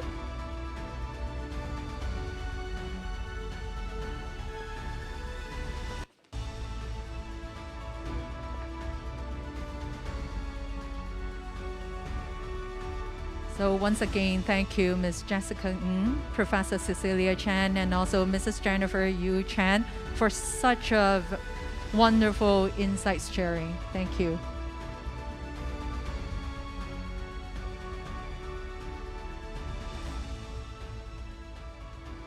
Thank you very much.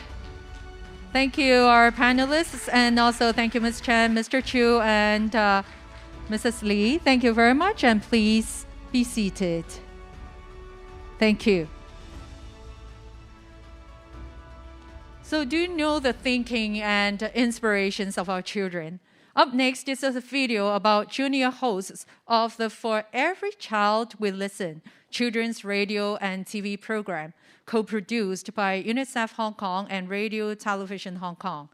The program showcased 22 novice junior DJs aged between 8 and 17. Some of them also took a leap up to another level by becoming junior hosts of TV program, sharing views on children's rights and topics relating to United Nations Sustainable Development Goals in front of camera. Let's hear from 4 of our junior DJs about what they have experienced and learned from this program.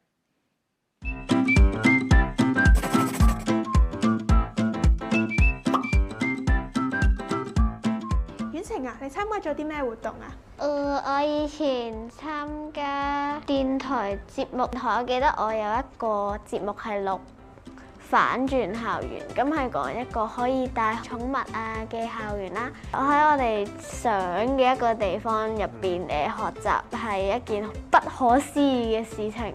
如果可以俾我去改建我個課室咧，我會希望我哋課室可以增添一部跑步機咯，因為我覺得香港學生咧嘅生活其實真係非常之繁忙啦。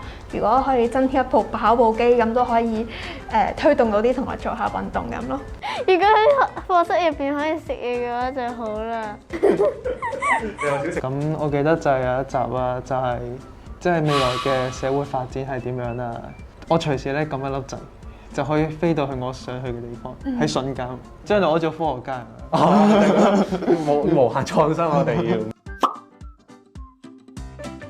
本身拍嗰集係打風啦，之後就要喺 Zoom 度進行嘅，我未準備過啦，都可以訓練到我嘅應變能力。可能你勁過我啊，真係可以呢個反應力可以。令我最深刻嘅係集數以外嘅嘢咯，體驗到原來一個電視節目背後要有咁多人力物力嘅喎，咁樣樣。呢個計劃開始之後咧，我就唔知點解，即係一個無形嘅感覺喺我心入邊咧，我就會好突然，即係會同人主動傾偈，同埋或者同啲叻 teacher， 即係啲外籍嘅老師咧，都會同佢溝通下，講下英文，跟住我都可以學到英文。咁其實語言溝通我都可以有自信心㗎，已經。即係做好多嘢都唔會輕易放棄咯。仲有溝通能力，即係嗰啲例如同你依家同你講嘢。係咯，我同你都有咁上嘅溝通能力啦，我哋。我學識咗咧，要喺乜嘢嘅場合用乜嘢嘅語調去講嘢啦。同埋我覺得我係同咗我家人冇咁容易鬧交啊，更加關係變得更加融合咯。我比較以前，我已經可以積極樂觀咁去面對我嘅生活。我希望可以繼續維持落去咁樣。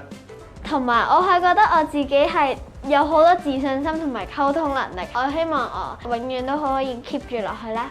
同以前比較，我覺得自己更懂得點樣去待人接物。之前我都係好幼稚嘅，咁依家就深思熟慮。我嘅夢想係做甜品師傅同埋配音員。我嘅夢想係從事音樂方面嘅工作。我想成為一個電台 DJ。我嘅夢想咧就係想環遊世界，見識下各地嘅文化。多謝大家支持我哋追尋夢想耶！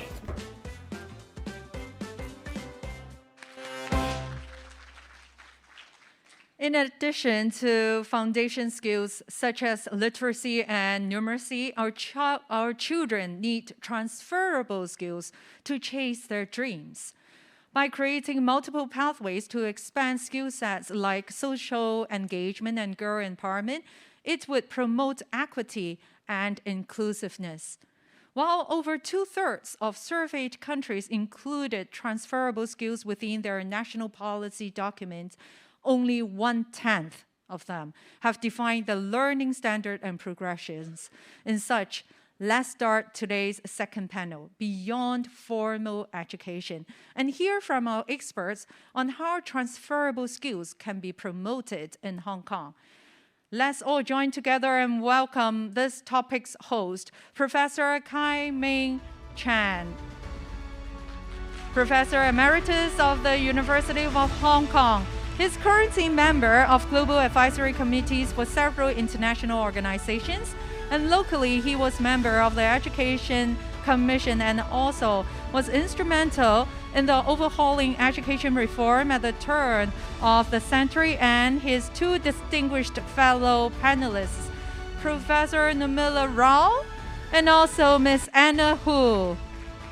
Professor Rao is a professor in early childhood development and education at the University of Hong Kong, and she has received awards for both research and teaching, and she has had significant administrative leadership roles at Hong Kong U. Professor Rao regularly provides expertise and consultancy for the UN and its associated agencies. And also, please welcome Ms. Anna Hu. She is an internationally renowned jewelry designer born in Taiwan and also educated in the US. She founded her own brand at the age of 30 and opened her first boutique 1 year later in New York's famed Plaza Hotel. Celebrities such as Madonna, Emily Blunt, Natalie Portman and also Scarlett Johansson has worn her exquisite jewelry. So ladies and gentlemen, please welcome our panelists, and also let's hand over to Professor Chan.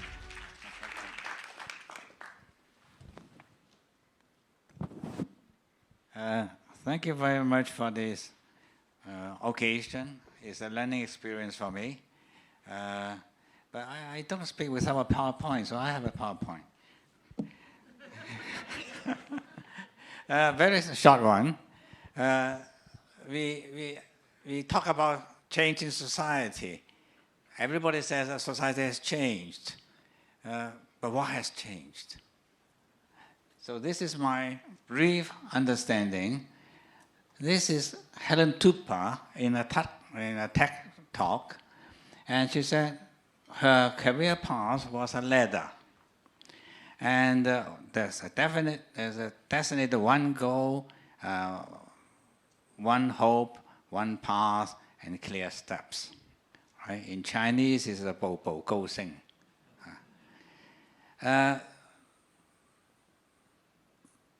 But you think of this.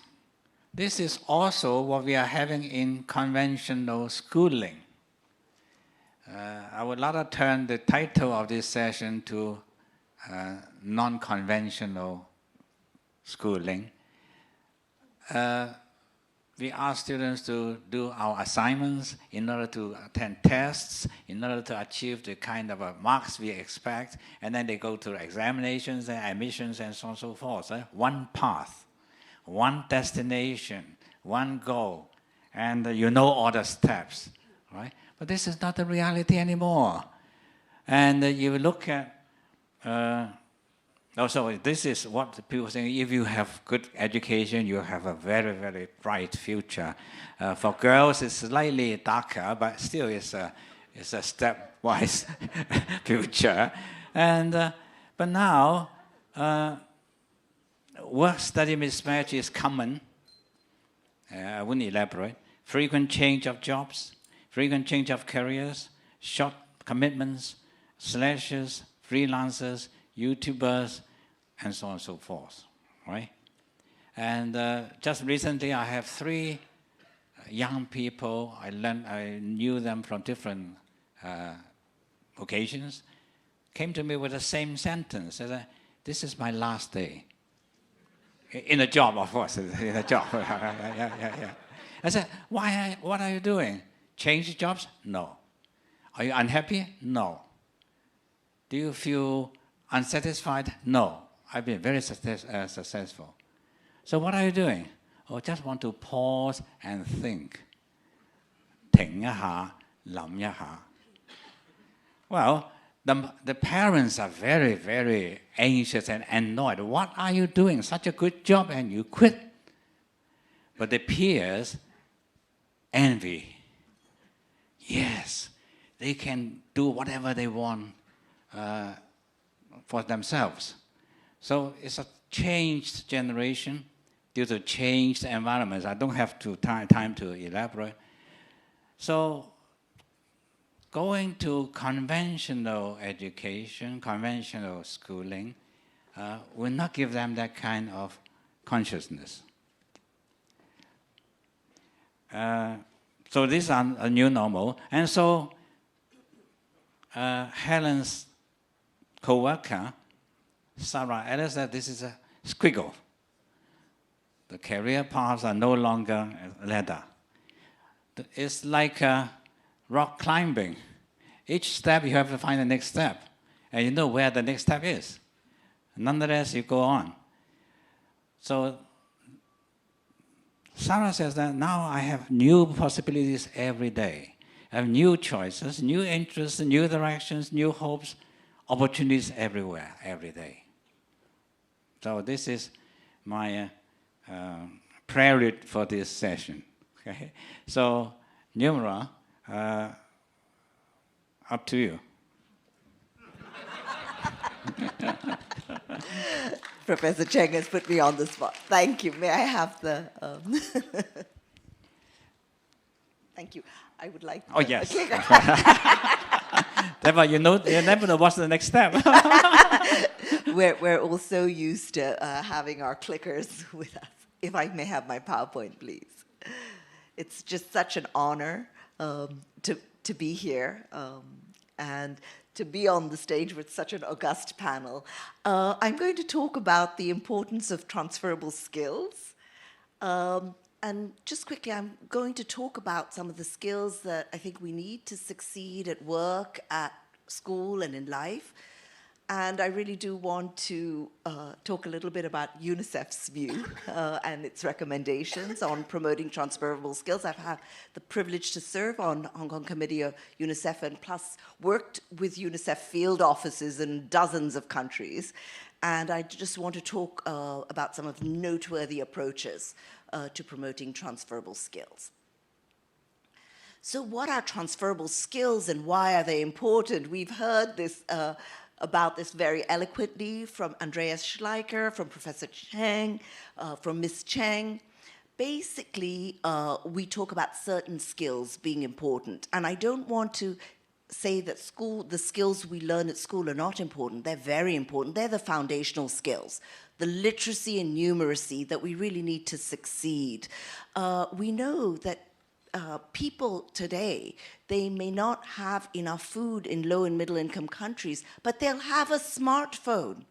And they need to have literacy skills and numeracy skills to operate those smartphones. So we also need digital skills. I think they're very important today, and we need job-specific skills. So right in the middle, we talk about transferable skills. And there are many different definitions of these transferable skills. We talk about soft skills, EQ skills, 21st century skills, but put simply, they're the cognitive skills, such as problem solving, the social skills as the ability to get along with others, and the emotional skills, the ability to regulate our emotions and to build that mental resilience that we just heard about in the last panel. Some of you in the audience may actually be familiar with some of these icons, right? Many of my students have never seen a typewriter, right? I told them that I got my job offer from Hong Kong U by telex. They don't know what a telex is. But because of the speed of technology change, we've gone from this to this. So we have to learn, as they say. We need to navigate in this fast-changing environment. So we need these transferable skills to allow us to function in this fast-changing environment for lifelong learning because of changing workplace demands, because we need to empower and engage our children and youth, and of course the development of resilience, which was so nicely spoken about. So we can gain these transferable skills in school, during non-formal training, and during in-service training and jobs.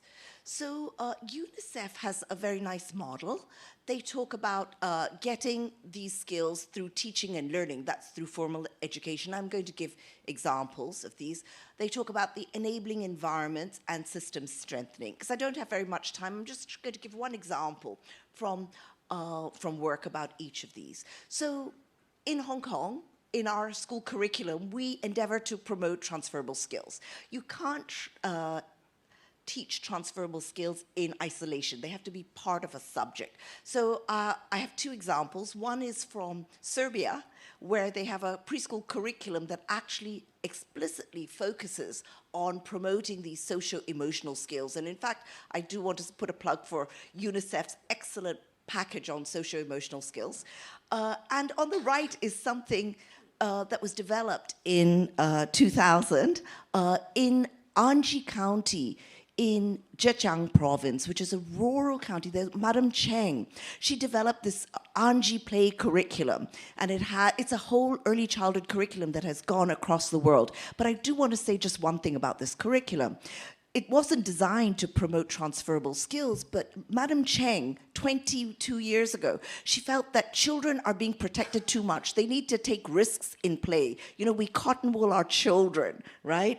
And what actually in this kind of outdoor play that Madam Cheng promoted, children are taking risks, they're learning teamwork, they're learning to manage their emotion, they're building resilience. So this was through the curriculum in a program.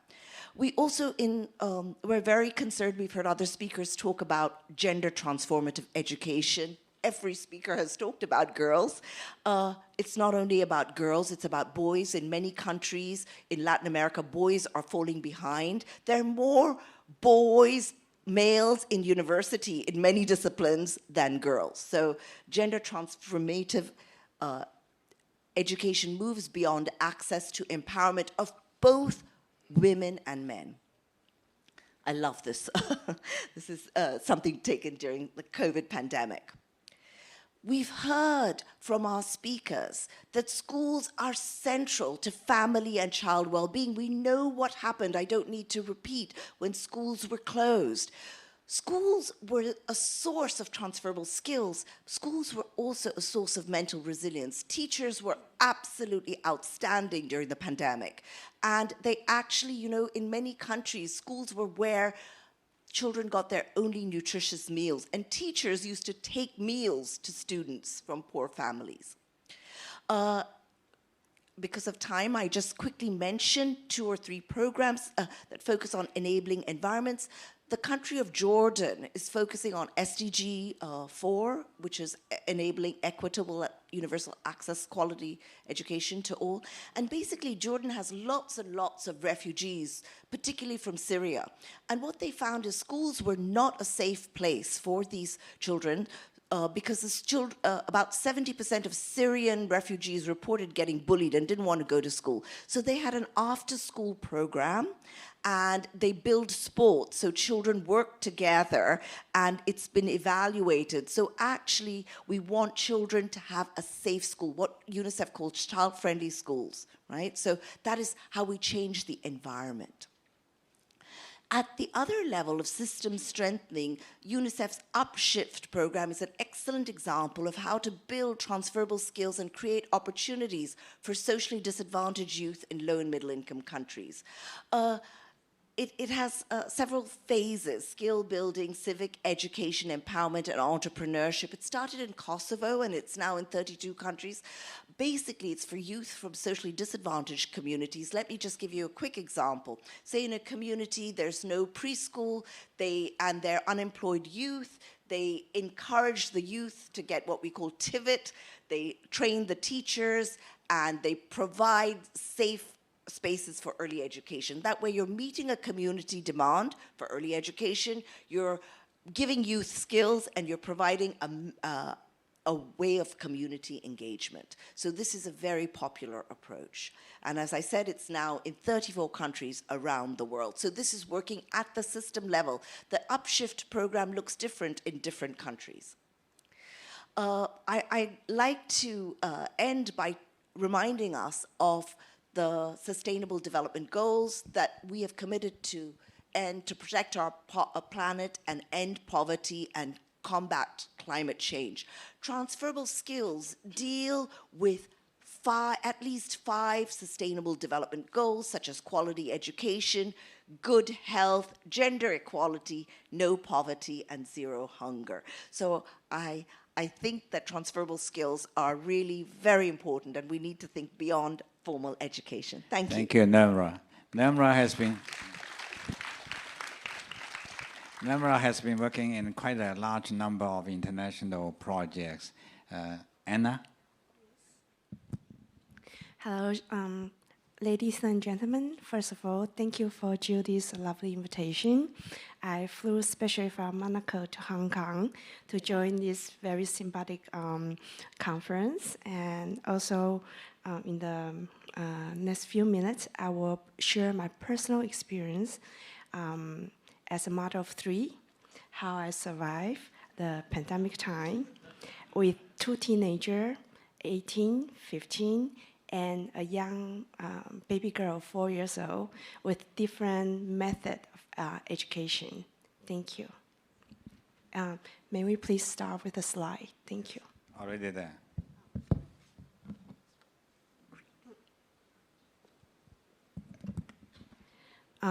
So start a little bit introduction about myself. I'm a typical Chinese kid. Thanks to Professor Chen's focus on how a Chinese student should be. I was trained as a classical musician, cellist, and yes, my parents never actually they take on my sports class, so I can focus on academic, and it's all about competition, competition, competition. So it doesn't matter if it's in Hong Kong or in Taiwan, it's all the same. So luckily, I was able to compete as the national champion to study abroad in Boston. And I had this opportunity, because of time, I will make a super express, to learn from Yo-Yo Ma and to play with him in the private art school near Boston at age of 15. And after that, I have always thought I would be a music teacher. And life always comes with surprises. So in the next 10 years, after I get 5 different degrees to fulfill my parents' expectation, I have decided why not and to build my own academy. Because as a resident in Monaco, there aren't that many resources. I wish I can, really communicate with Ms. Chan, Jennifer, with such a big educational platform, but I'm just by myself, alone. So I have set up my own mission statement, how to spread out the Chinese heritage and culture and art into the Western community. So I actually consider myself as a West-East ambassador. So just to share with a little more relaxed personal experience, I had my second master's degree from Columbia University, and it was so difficult because I was writing my thesis while trying to breastfeed my first son, as you can see. And it's one of my most challenging moments, and I feel quite proud that I was able to hold him and get my degree. And to jump to, so back then I was 27. And in responding to your quotation, lifetime learning, I have no secret. At age of 45, thanks for the introduction and recommendation of Judy, I entered Harvard Business School executive program and decided to be a student again. Yes, I think it's quite courageous because I want to have this educational experience and enlightenment from different environments so I can be a role model of my own children. Video, can we do video? Okay, so anyway. Then I will jump into the perspective as a woman entrepreneur. I was born in a jewelry, diamond trade family. However, my spirit is always fell into art and culture and education. So as you could see from the Financial Times and the, I don't know how to point it. Anyway, Financial Times, New York Times, all the article, I actually focus much more in cultural education rather than jewelry itself. I talk about how the museum perspective, how to turn Monet painting into a live canvas. And I talk about how to inspired by our Chinese culture, 5,000 years of history, and use the motif and use the element symbolism from our 中国5000年的历史 into jewelry pieces. So actually my creation are heavily linked to art and museum collections. And to share with you my little international journey, I was able to travel quite a lot. I show two of the little highlight. One is to visit Bhutan. This is a photo with the queen of, actually Empress Huang Taihou, of the king. And we will exchange about the Buddhism, Zhangjiao, Fojiao. And I was very honored to design their national flower, which is opium, Yingsu Hua, as the royal wedding, the current king wedding set with a cultural symbol with their national flower. And the other slide is me with Prince Albert, where I reside in Monaco. We talk about environmental situation and how to make the ocean and all the green grow much better. So I will introduce to him about the Li Yao Long Men, the koi jumping over and become dragon. And I feel quite honored that he would spend 5 to 10 minutes listening to me about the Chinese culture, about the symbolism, about the koi. So I participate as a philanthropist with a beautiful stone engraved koi fish to his Prince Albert's Ocean Foundation.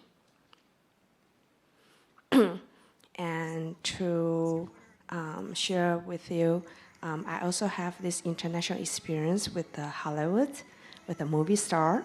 And the key point is, in addition to the beautiful faces of the best actress, is the element I use into jewelry. How can we? Yeah.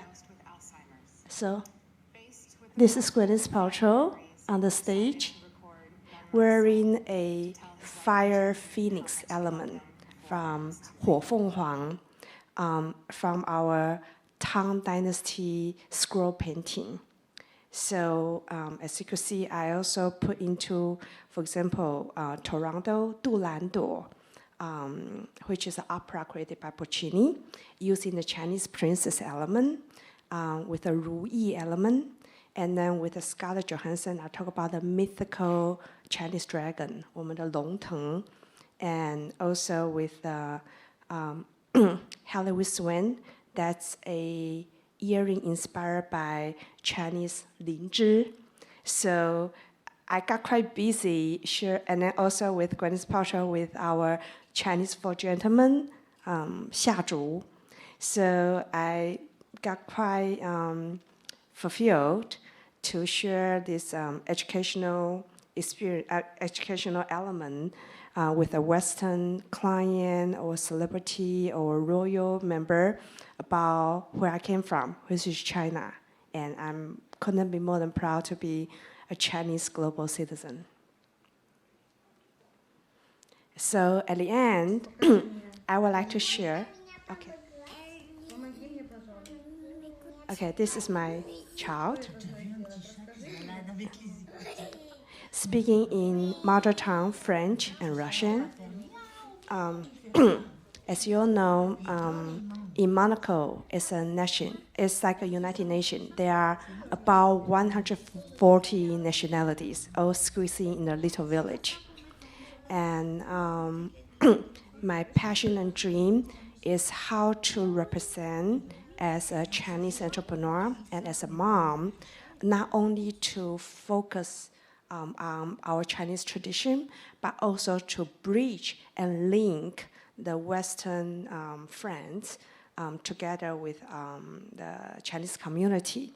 So that's why I'm also quite happy and proud to share I represent as a cultural ambassador in Monaco, to really, and having my child, my little one, as a global citizen. Because of the time, so I didn't have the 成语, the example. Hopefully that we can really express ourselves across anywhere in the world. Thank you.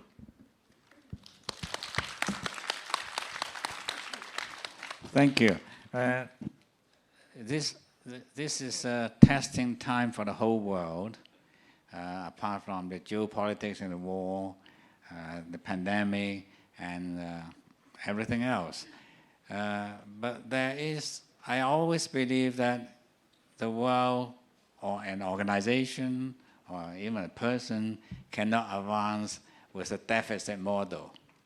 You look at the problems and try to identify problems and solve the problems, that will not bring you forward, right? We need to have something to look forward to, a vision, something to aspire to.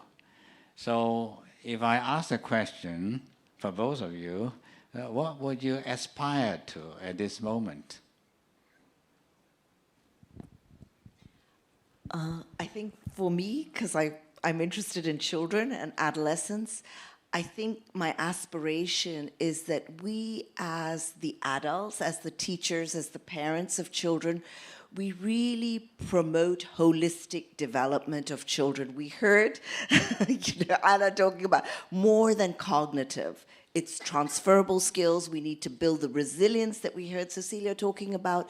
So I think really the dream for me is, as adults, as caregivers, as responsible others, we need to promote the all-round development of our children and youth. And actually, if I can just say, UNICEF's Young Envoys program is actually doing that as well. Sorry, I have to give a plug for that. I totally agree. We call it the 360 degree of education. So to prevent the mistake I had, not having a sport class, being delayed to learn academic, I believe in sports, mental health. For example, my little child have exactly 1 hour per day exercise from tennis, ice skating, ballet, and rhythmic gymnastics. So Monday to Sunday, I put sports as the first activity. And I do see this vibrant spirit that built out of as a child. So, and I will also say education is really the first precious gift that any children can receive from their children. And we are the decision maker of how to build their first stage of mental health and future. Oh, thank you very much.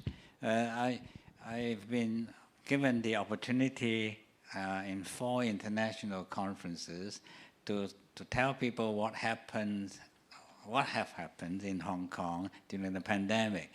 And I found that we have quite a lot of stories to tell. And that is exactly outside the conventional learning, outside the formal curriculum. And that is something that we have to consolidate and tell ourselves what we are proud of. And when you say post-pandemic, the Chinese translation could be Yik Hao or Hao Yik.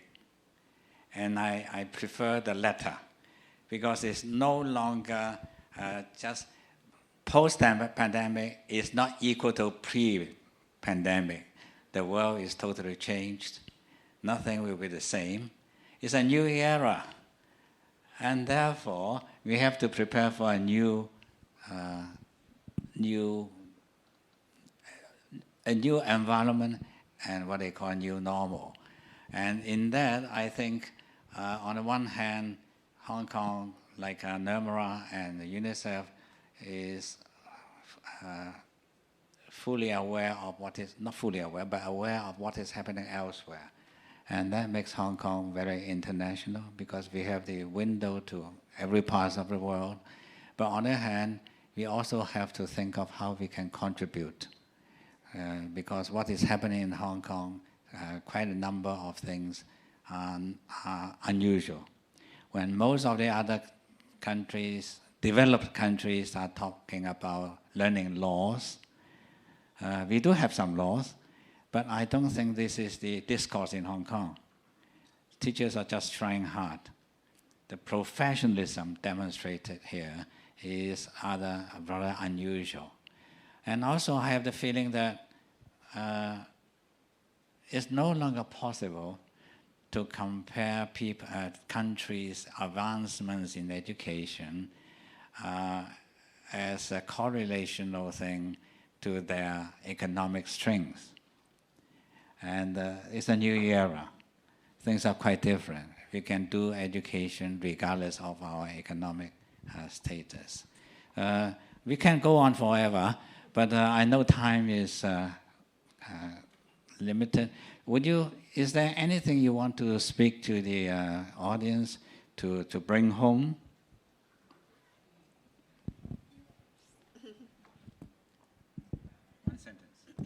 One sentence. That's hard for an academic. Let's all work together for the good of our children and youth.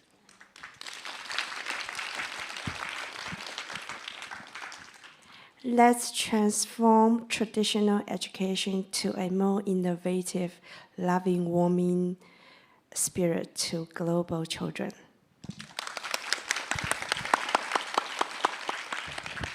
So thank you very much for this session, and thank you for your patience in listening to us. Thank you. Thank you. Thank you all. And please remain on stage, and let's invite Ms. Judy Chen, Mr. Ivan Chu, and also Mrs. Bonnie Lee to please come on stage and present a certificate to all our panelists and also have a group photo with them.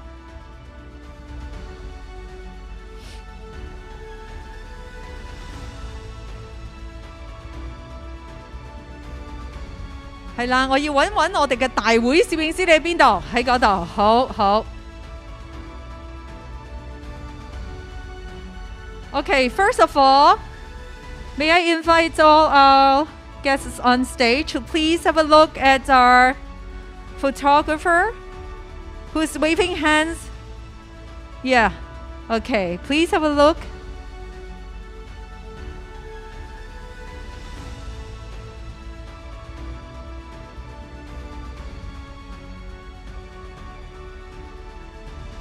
Okay, thank you. And also the friends in front.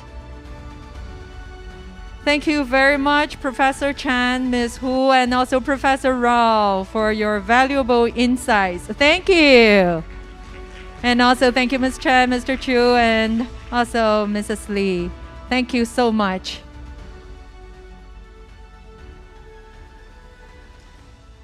The demand of digital and remote learning was clearly demonstrated nowadays, and it also pinpointed the urgency to develop digital literacy of our children to avoid cyberbullying and crimes. As a resource-abundant society, Hong Kong has an edge in piloting innovative education solutions and share the experience with our frontline educators that how technology can enrich the tangible learning experience in children's education journey. Coming up next is our last panel of the day, Teach Cross-Tech. Let's welcome our host, Legislative Counselor, the Honorable Mr. Duncan Chiu, who has committed to technology and innovation development for nearly 20 years. He is also an influential advocator of local technology and innovation policies and a tech entrepreneur.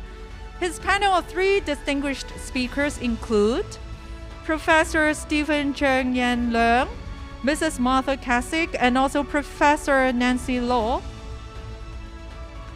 For Professor Stephen Cheng Yan Leung is President and Chair Professor of Public Policy of the Education University of Hong Kong. Professor Cheng is highly active in academic research, focusing on corporate governance, corporate social responsibility, and financial market development, and publishes widely in international refereed journals.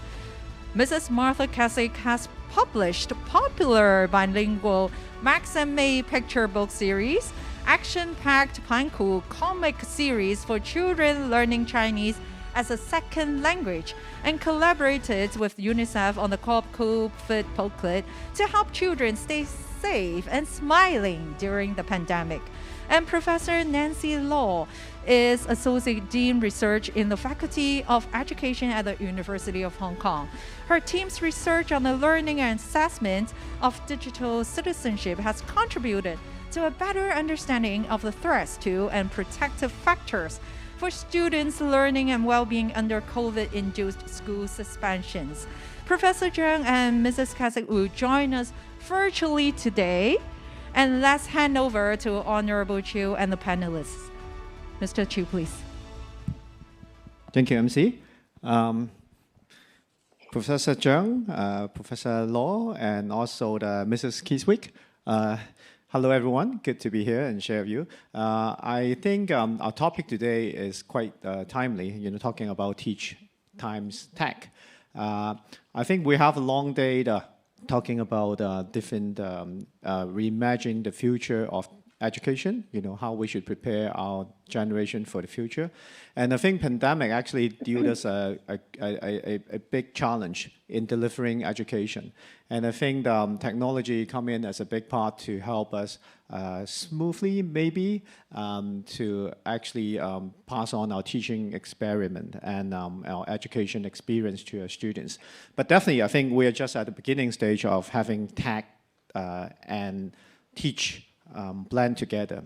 And I think for this first stage, basically we are just leveraging technology to deliver education instead of actually having tech as part of a teaching tool or teaching methodology. So I think that's definitely a lot of things we can discuss in this panel, and I'm sharing with you the tech and teach in future. We have 3 experts in this region, and as MC mentioned, I'm not going to duplicate. But one thing I think I want to add before we start is as the tech and innovation representative, I think we are very concerned with how Hong Kong will build into a tech international center, which is one thing in the 14th five-year plan. Central government also leverage us with the role in Hong Kong in building us as a tech center. So how to equip our next generation talents, with technology and tech foundation, tech skill set is definitely one thing that the whole industry, tech industry and the society are greatly concerned of. So how do we prepare them with the tech skill instead of just using tech as a way to deliver education? Could be one thing that we can explore. And we see that in the policy address, from the tech sector, actually, for your information, we did send in a lot of suggestions in grooming our next future leaders. And having a stronger foundation in technology skill set is one thing we wrote to the CE, and we were happy in the policy address. It was included that in the primary school and secondary school, we will add a STEAM coordinator with the government's initiative to build more teaching method or teaching team into schools to deliver that. So that's one thing we might also go into a bit later. But now, to start with the panel, I would like to invite our 3 specialists, our 3 professionals, to share with us their thoughts and their experience in the tech and teach sector. First, I would like to invite Mrs. Martha Kiswick and to share with us the COPE, the COPE initiative with Learning Passport. Martha is online now. Possibly we can start with the screen share for you. Please, Martha.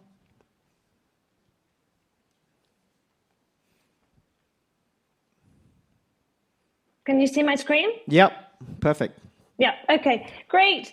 Thank you, Honourable Chu, and thank you to UNICEF for giving me this opportunity to present COPE at the Reimagine Education Forum. So good morning from the UK to everybody. Good evening in Hong Kong, good afternoon. My name is Martha, and I'm the author and creator of the COPE series. I'm just going to give you a brief overview about COPE and our epic journey before highlighting our collaboration with UNICEF and in particular the Learning Passport, which is UNICEF's online platform powered by Microsoft. So COPE is a series of, can you see my screen? Is it moving forwards? Do you need us to help on the, okay, let me do that. Yep. It doesn't. Okay, just let me know. I think I have to control it from here. Oh, okay. Can you see the screen? Okay, great, cool. Okay. Yep, I can see it. Can you go to the slide 1 again? Okay, yeah, so go to slide 2. Thank you. That's great. So next slide, please. So COPE is a series of beautifully illustrated non-for-profit children's books aimed to increase the disaster resilience of children wherever they are. We cover natural hazards ranging from floods to earthquakes, wildfires to cyclones, and the books provide coping tools, preparedness, with fun and relatable stories. Cope is illustrated by award-winning artist Mariko Jesse and is edited by Singapore University of Social Sciences disaster risk reduction expert, Dr. Timothy Sim. So next slide, please.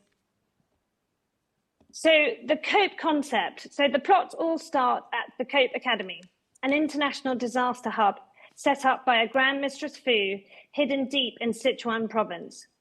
The COPE squad, Candy, Ollie, Ping, and Eddie are teenage orphans who have been plucked out of their care homes to live at the COPE Academy and be trained up as disaster risk reduction agents. Next slide, please. So the squad fly off to disaster-prone areas, and in each mission, a hazard will occur, and the COPE squad have to put their disaster risk reduction skills into action. So in Mexico, there's an earthquake, drop, cover, hold. In Japan, a tsunami, get up to high ground. In Indonesia, a volcano, listen, prepare, stay aware. In Paris, a heat wave, stay cool and hydrated. And in China, a drought, every drop counts. Next slide, please. So what's quite cool about COPE is that it encourages awareness of vulnerable members of the community. So the elderly, those living in poverty, and obviously not forgetting pets and other animals to ensure a safe and swift evacuation. So leave no one behind. And since Eddie, who's one of the COPE squad and is from Brazil, he is hearing impaired. So the COPE series creatively integrates LSB, which is the Libra sign language, across the narrative through an ongoing partnership with the University of Brazil to check the accuracy of all these LSB signs. The children's rights perspective within COPE has all been carefully vetted by UNICEF, East Asia and Pacific. Next slide, please. So COPE collaborates with global organizations such as World Vision, United Nations Disaster Risk Reduction, United Nations Majority Group of Children and Youth. And our scientific advisors are Hong Kong Observatory and the World Meteorological Organization. In fact, COPE just hosted a side event at the WMO Pavilion at COP27 entitled Be Ready for Disasters, Empower Future Generations with Practical Knowledge in DRR. So we believe we're reaching about 3 million kids worldwide today. We've been translated into about 15 different languages, and we're distributed in 25 countries, and the list is growing. Next slide, please. So all the content within the COPE books has been carefully vetted by leading DRR experts in the field, from Oxford, Stirling, Durham, or James Cook University. The books have all been contextualized for different countries, and the translated versions include English, traditional and simplified Chinese, Spanish, Portuguese, Nepali, Filipino, Malay, Thai, Vietnamese. And unlike other similar initiatives, COPE is free of charge. Next slide, please.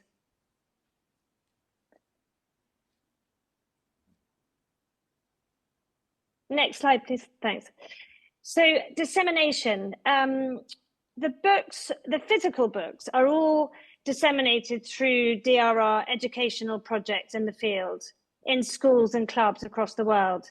For example, UNICEF Hong Kong held DRR workshops in Cantonese and to promote the Stay Safe and Smiling message in the COVID booklet. World Vision translated the Landslides book into Nepali to reach children living in rural communities.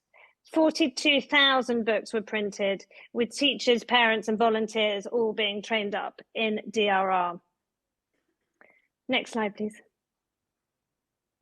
So our website hosts the books and short animated trailers, and they're all available online and free to be downloaded as flipbooks.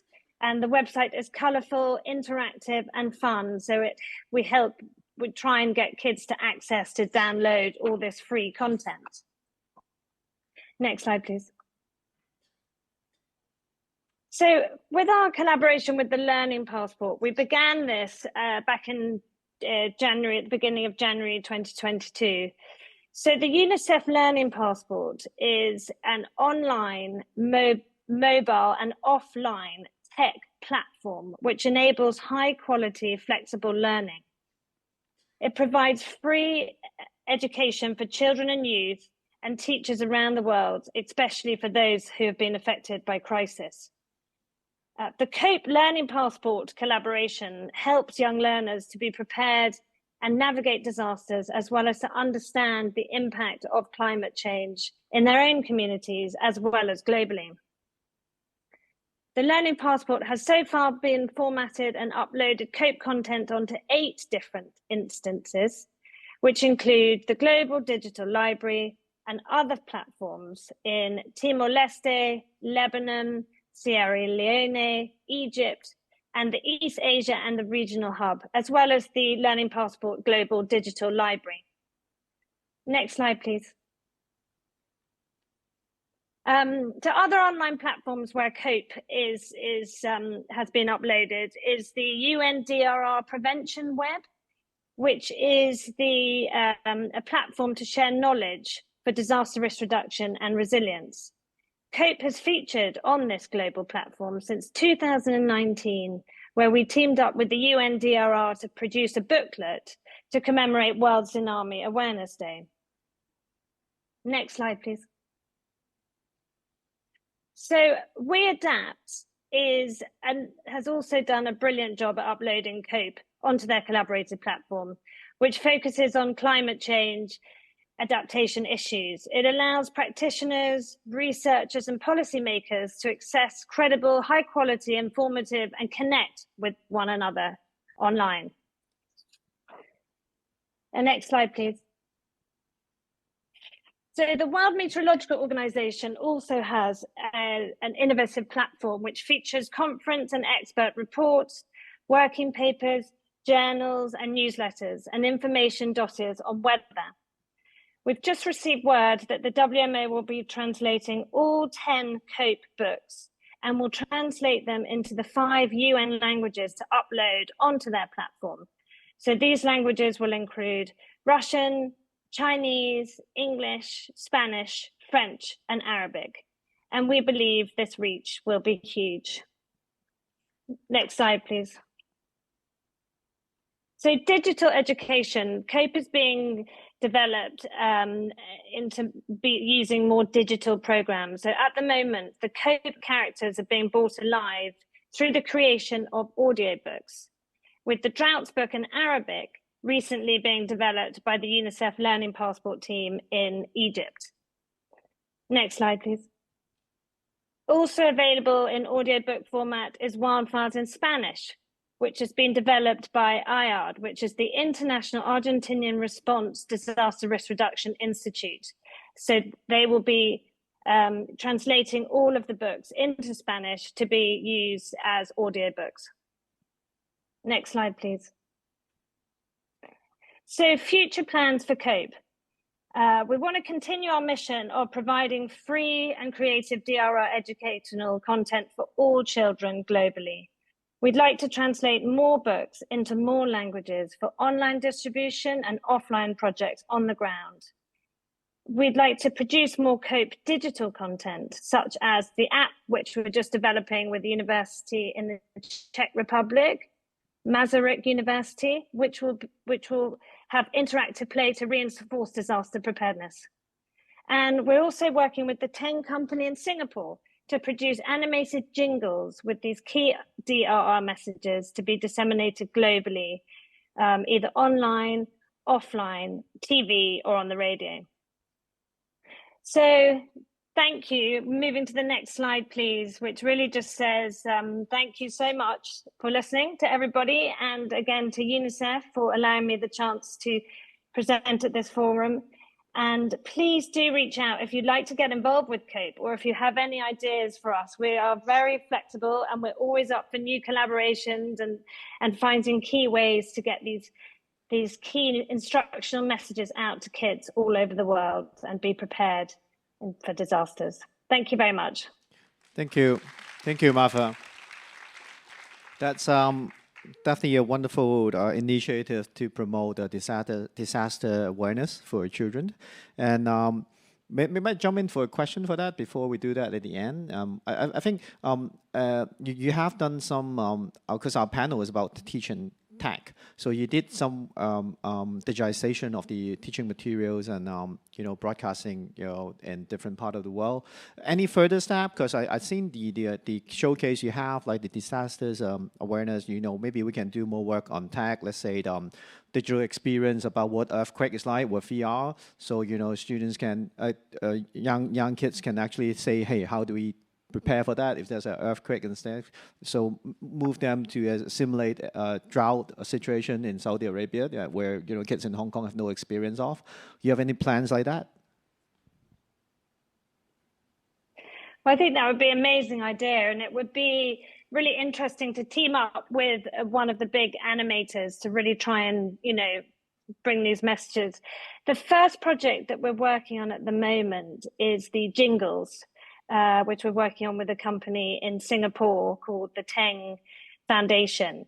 And they'll be producing 30-second animated jingles, which will just be promoting the key messages to remember should a disaster occur, such as drop, cover, hold for earthquakes, or get up to high ground for tsunami. So these will just be 30-second animated jingles, which will be then disseminated out to different countries, hopefully through governments, to then use on TV or radio, or just short, sharp messages for kids to remember in that split second. Okay, great. So that's our latest kind of plan.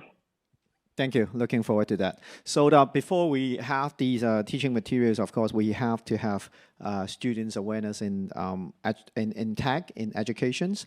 And with better preparation of the kids in school, we definitely need tech-savvy teachers, right? So the digital literacy, not just for kids, but for our teaching team, is important. So next, I would like to introduce Professor Stephen Cheung. He's the president of Education U of Hong Kong.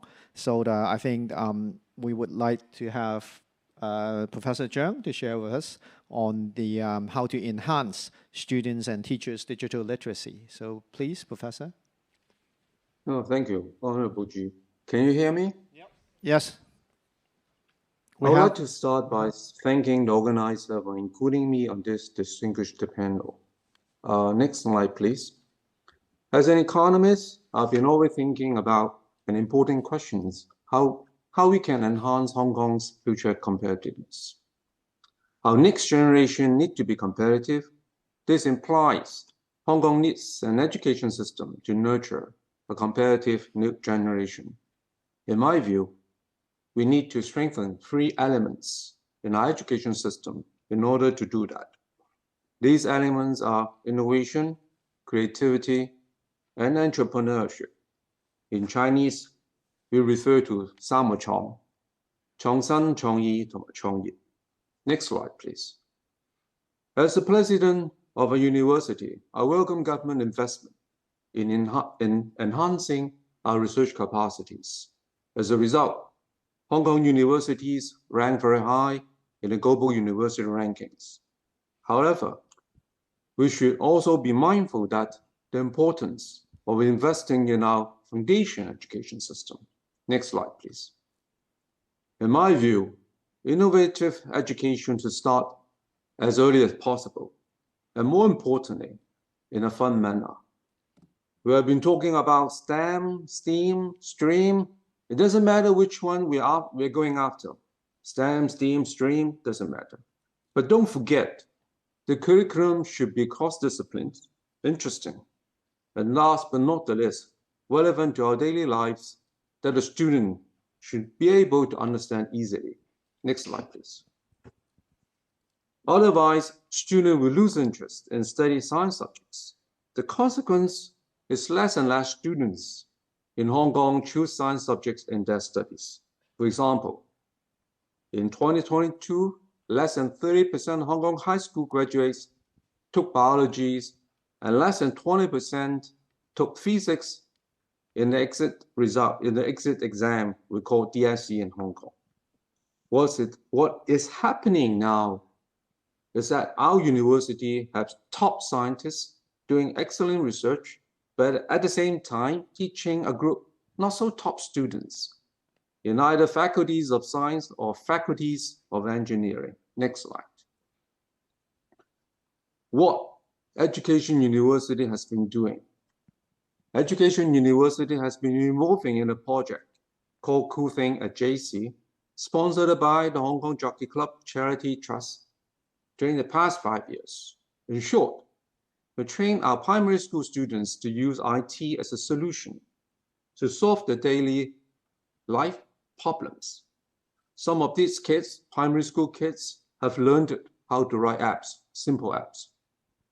So far, we have supported 170 Hong Kong primary schools, account for approximately 40% of all Hong Kong primary schools, over 1,000 teachers, and 80,000 students. Next slide, please. Another important dimension is to make sure we have upgraded the capacities of our teachers. My university has been offering coding education and AI literacy to our students, future teachers in Hong Kong, as elective subjects. Of course, I do not expect all teachers who teach coding education or AI, but they should know what they are. Next slide. To conclude, you can do more in promoting AI literacy, not only school children, people like us as well, or teachers. I hope they should know what coding or AI is. More important, to have the capacity to embrace new technologies in their teachings to enhance their students' learning experience. That concludes my presentation. Thank you for your attention. Thank you, Professor Zhang. Couldn't agree with you more. You know, there's a lot of work we have to do on training our professionals, teachers, and students. And you know, so far we have like around 30 to 40,000 in Hong Kong that actually works in tech research-related works. We have a big gap in tech talent. So according to our secretary, I think we need 100,000 more. So there's a big gap in talent for us to actually build a talent economy or building us as an international technology hub. There's a long way to go. So there's a lot of work at university we have to put more emphasis on. And I agree with you, the 3 points that you raised, 創生創意創業, right? So we spend a lot of effort on promoting entrepreneurship in the last few years in universities. There's a lot of competitions and mentorship. We have some investment schemes encouraging students to start a company, know what is a startup and have a startup experience. But have we actually increased their skill set, their tech and innovation capability? Is that something you can comment on the free 創新創業創意? Are there areas we are lacking behind, or you think we are on, what else can we do more? Well, thank you for your question. I think we need the ecosystem. The ecosystem simply is not there.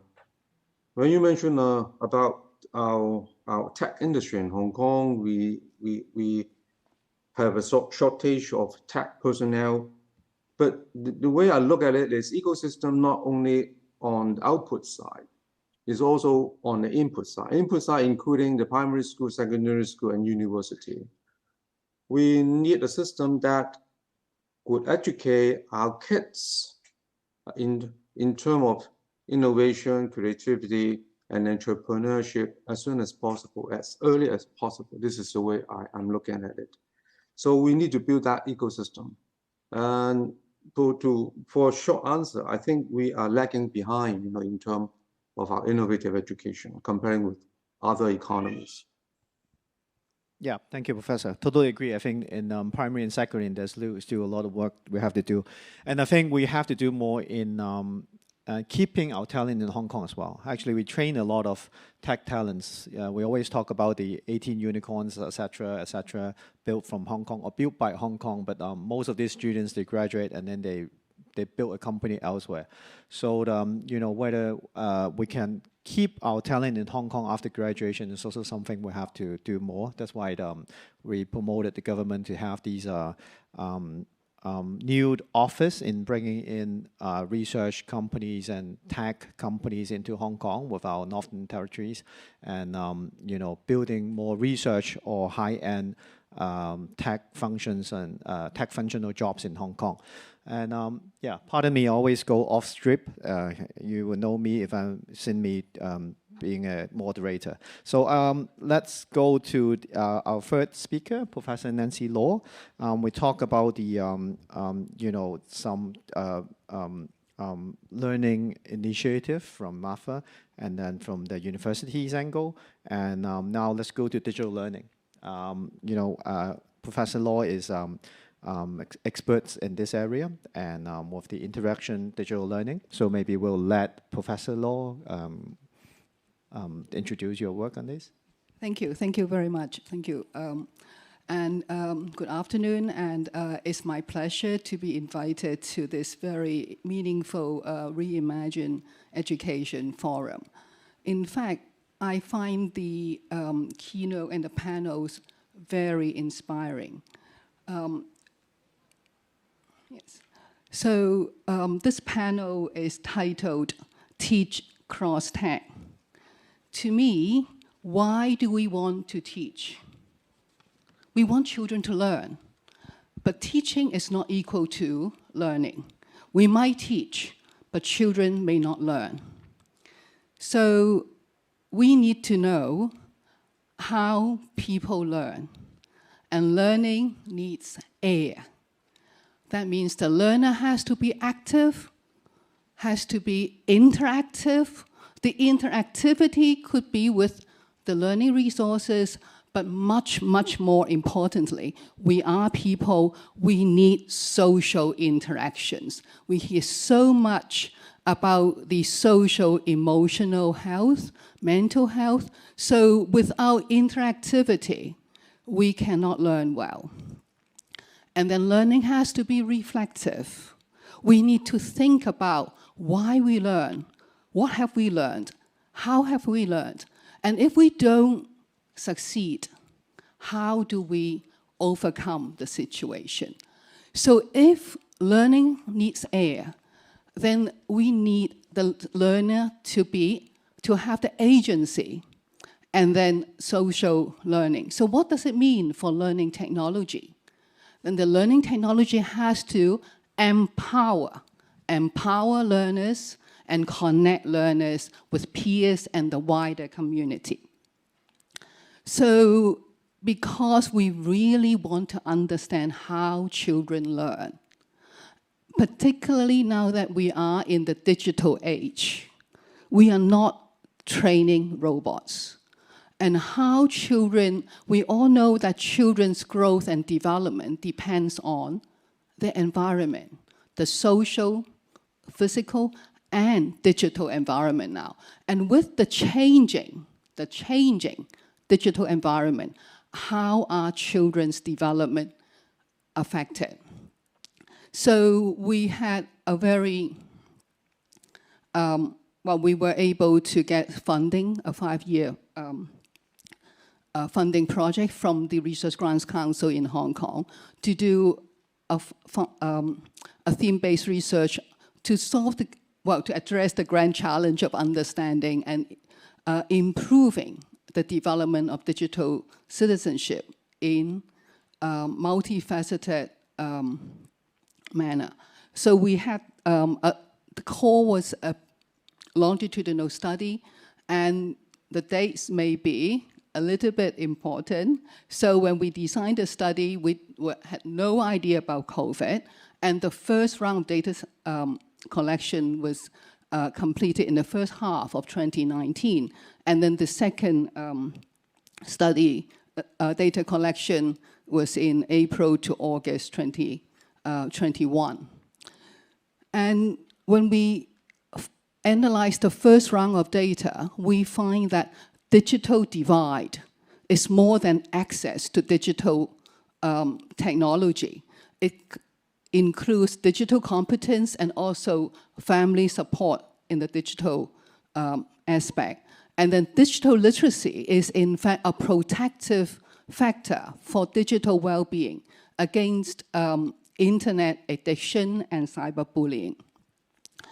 And I've not had much experience of being chased to do more research until after that report was published.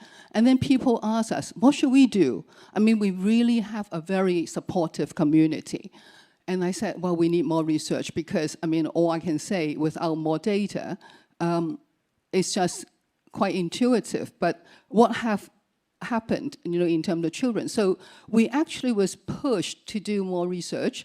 And the first round of data collection was in June to July 2020. So that was just after the first and second wave. And then we had one earlier this year.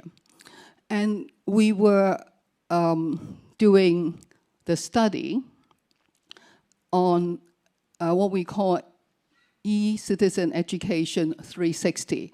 It was what we call an action-oriented community action. Actually, if you notice, there were a lot of organizations, educational and social organizations, plus charities that actually supported our work. And so we found that digital competence divide actually increased during the 2+ years of pandemic. And then community support was found to be the most positive factor during the pandemic. This was reported by both the school leaders and teachers.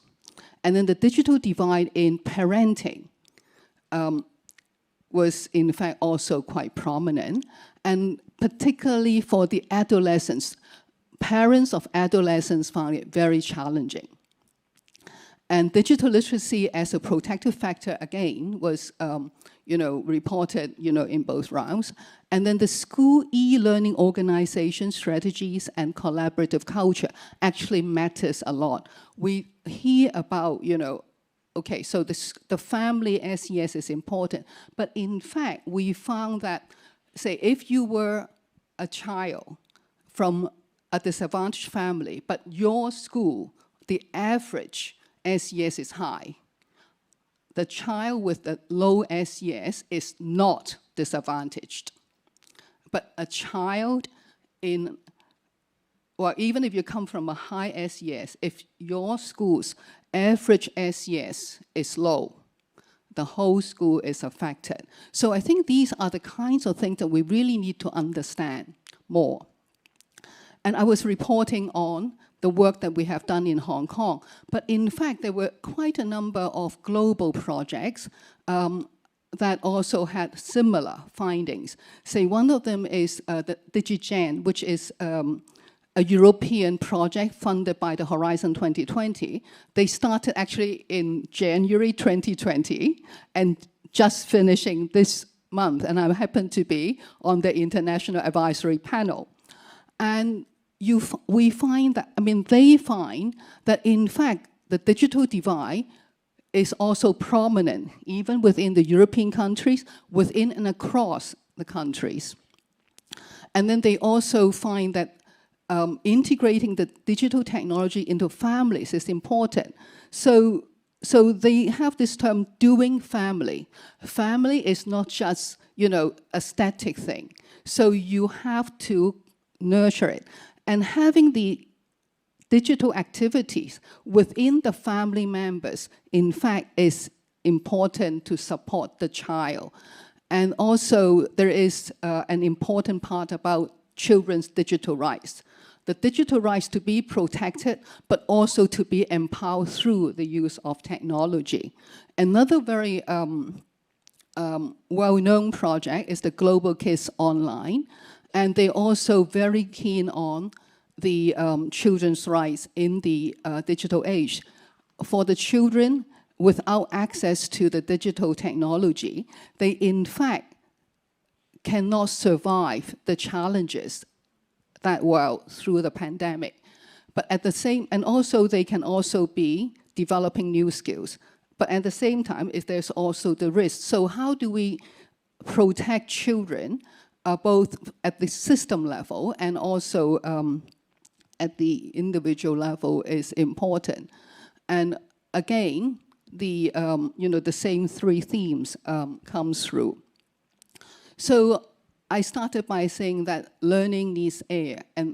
And so if we talk about technology, we need not only the technology platform, but beyond, we need the social platform. We need the social connection. So this is one of the projects that we have ongoing within our Faculty of Education.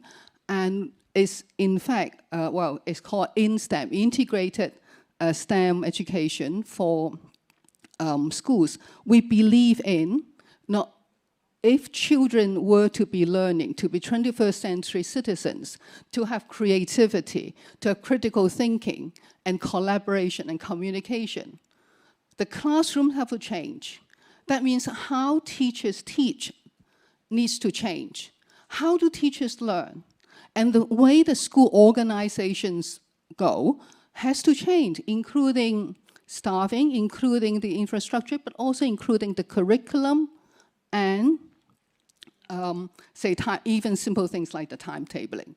So that means things have to be evolving, emerging. And so we believe about learning across all levels, from the child to the teachers, to the school leader, and to the school. The school's changing, their regular routines is also a way of the school learning. So we were very proud to see the schools that we have been working with really flourishing.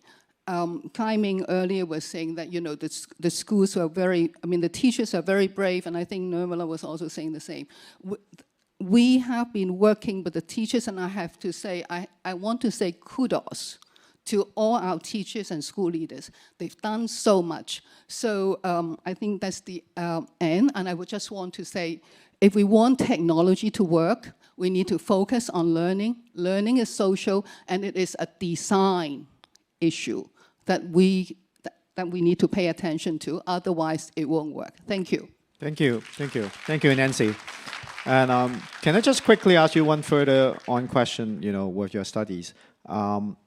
I see that in your study, in the background is that you study throughout the COVID period, the well-being of students. Yes. Do you think a big demise, or how do you think the students' well-being were during COVID, or how does it impact them? Okay. Well, I would say because we actually had we had 4 rounds of data collection. So one was the first half of 2019, and then we had one 2020, 2021, and then also one 2022. So we were comparing particularly because the 2020 and the 2022 data were on the same instrument design. And we find that, in fact, the students' well-being indicators actually improved. The mean level improved. And also, in fact, we also find that the students' digital literacy, because we measure the digital literacy, also overall improved. But there was increased diversity. So that means there's some, say, just digital literacy. The same child, over 2 years, actually some of them actually had lowered digital literacy, but some others had much higher. So that means we need to think about, say, for those children who actually learn less, why have they learned less? They're actually less able than before. And I think some of the things that we hear from the teachers and the parents and the school leaders is that is the social emotional side, because the cognitive learning and the social emotional learning cannot be differentiated. And so we find that, so we've been also working with school partners and also some of the social work agencies to try and look for ways to support children. And so I think one of the things that we really want, the government to be able to do more is support parenting, particularly digital parenting. Yeah. Thank you. I think these are very important findings, and I think the COVID gave us a test ground to actually, trial all these ways of delivering education in future. And I think these findings are really important. We should actually study that further and just get ready for the next wave. So far that, when people are getting so Zoom fatigue today, and luckily we're going back to physical meetings and educations a bit. But I think we have to get ready for that. Time is up. I don't have time to add too much on that, but I think definitely we are supposed to talk a bit more on the tech side. I thought I would be supposed to fill that in. There's a lot of work we have to do in tech and teach. We have to better prepare our kids for the future. I think like Professor Zhang mentioned, and the teaching effort and the teaching staff force, there's still a lot of work we have to do. So thank you UNICEF for hosting this event. I think definitely this is things we can keep on having further discussion in future. Thank you. Thanks for joining. Thank you all, and especially thanks to Mother and also Professor Zhang. And please remain online for a group photo. And also, may I now invite Ms. Julie Chan, Mr. Ivan Chu, and also Mrs. Bonnie Lee to please come on stage to a group photo. And once again, thank you, Honorable Chu, and also Professor Law. And for Professor Zhang and also Mrs. Casey, we'll post the certificates shortly afterwards to you. Thank you again for supporting today's forum. So now, first of all, I would like to invite Martha and also Professor Zhang to please look right into your camera. And our guests on stage, please have a look at our photographer in the middle. Yes.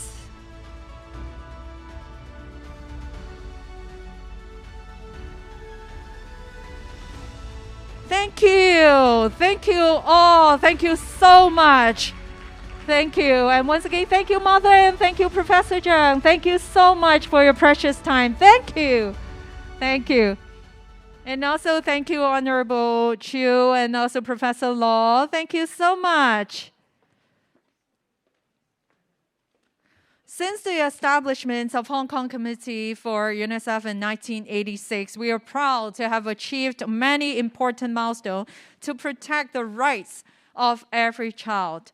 From Hong Kong's largest charity road running race, UNICEF Charity Run, to timely COVID relief initiatives, and of course, a wide range of education and youth programs, all of the achievements would not be possible without the steadfast support of our donors, our corporate partners, volunteers, and also colleagues.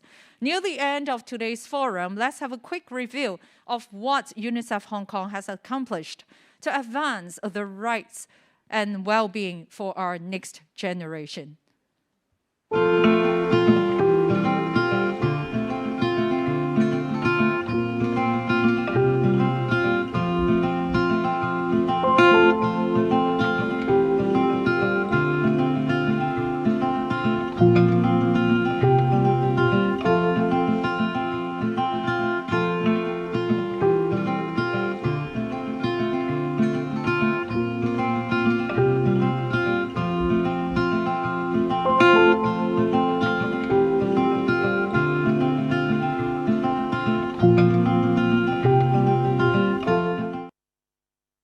Every child we love, thank you for over 3 decades of your unwavering support. UNICEF Hong Kong will continue to do our best to create a brighter future for every child everywhere.